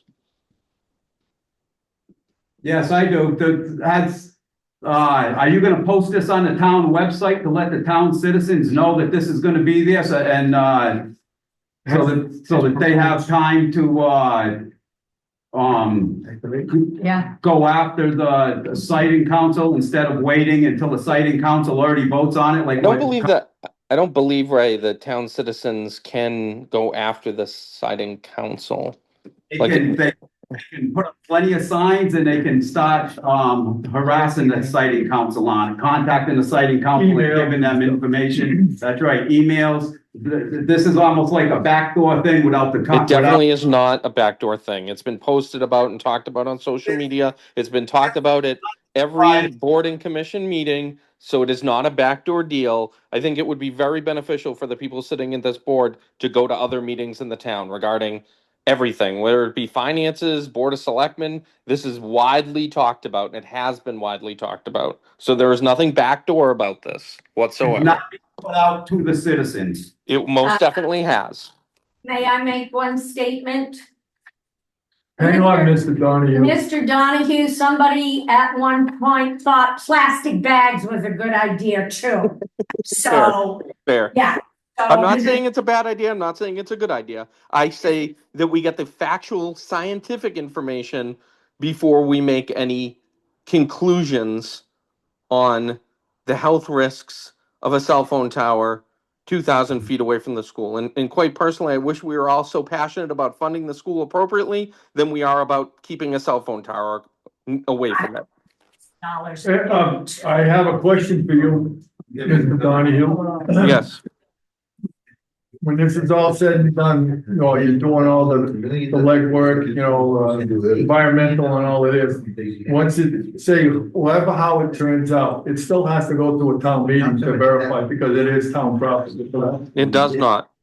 It does not. Okay, that was my question. I wanted to know if No. that. And that being said, a lot of this negotiation has been going on for the past, I'd say, 4 years.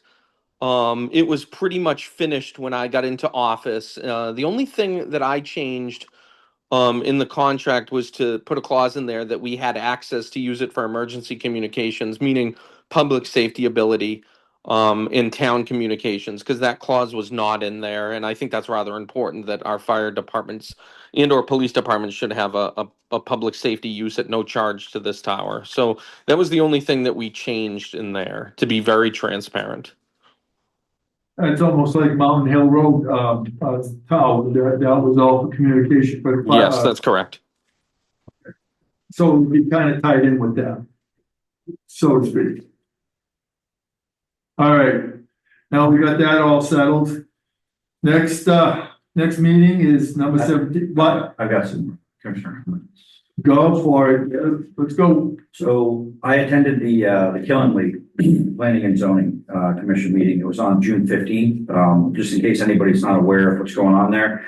There's significant controversy around a large Amazon warehouse, size of 450 football fields, 1.3 million square feet. So one of the things that I wanted to bring to everyone's attention is there was the way that it kind of happened was, you know, they started off making some amendments to their regulations, and they had reviews. These changes kind of occurred slowly over a couple of year period. 2023 was one key one. So basically, what began as a warehouse distribution amendment evolved into a broader zoning rewrite. Distribution centers, data centers, internet server farms, computing infrastructure, and public purpose corporation language. So it was around November 21st of 22. That has a little bit of similarities to us. So I thought that, you know, instead of us having similar issues in our town with half the town coming out again, like we've had in the past with, cannabis and some other issues that have come up through the years. There was a few, we'll bring up all of them. I thought that maybe we might want to be a little bit proactive and think about an upward cap, because one of the things that we learned at Killenly was that it's, you know, it may or may not be too late. They did vote to do a moratorium on this while they go back and reviewed all their regs.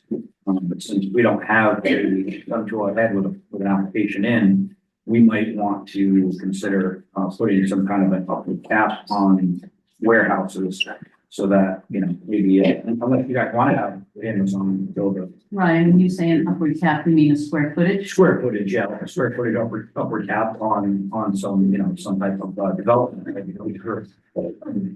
So basically, you know, we have the ability to create regulations and or amend them at any point by taking things to a vote.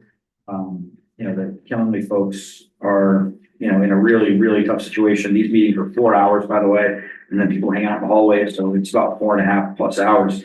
Two important things that really came out of this too was thinking about as of right. So if you're applying as of right to an industrial site, you know, and kind of thinking about that as of right zoning being defined as a property owner having legal right to build or use their property in a specific way without special approval, variances, or public hearings from a local zoning board or commission. So unfortunately, I feel like we may be hearing a little bit more about that, but the Killenly Business Park allowed as of right since 2023. So if that's something that we don't want to see here, that may be something to think about with our own regulations. That we could make some suggestions. And then the other thing is, you know, if we're talking about site plan reviews not requiring a public hearing, that could be another issue, because there was actually a bit of confusion in the minutes where they had written in their minutes erroneously. At least that was what was being discussed in the meeting.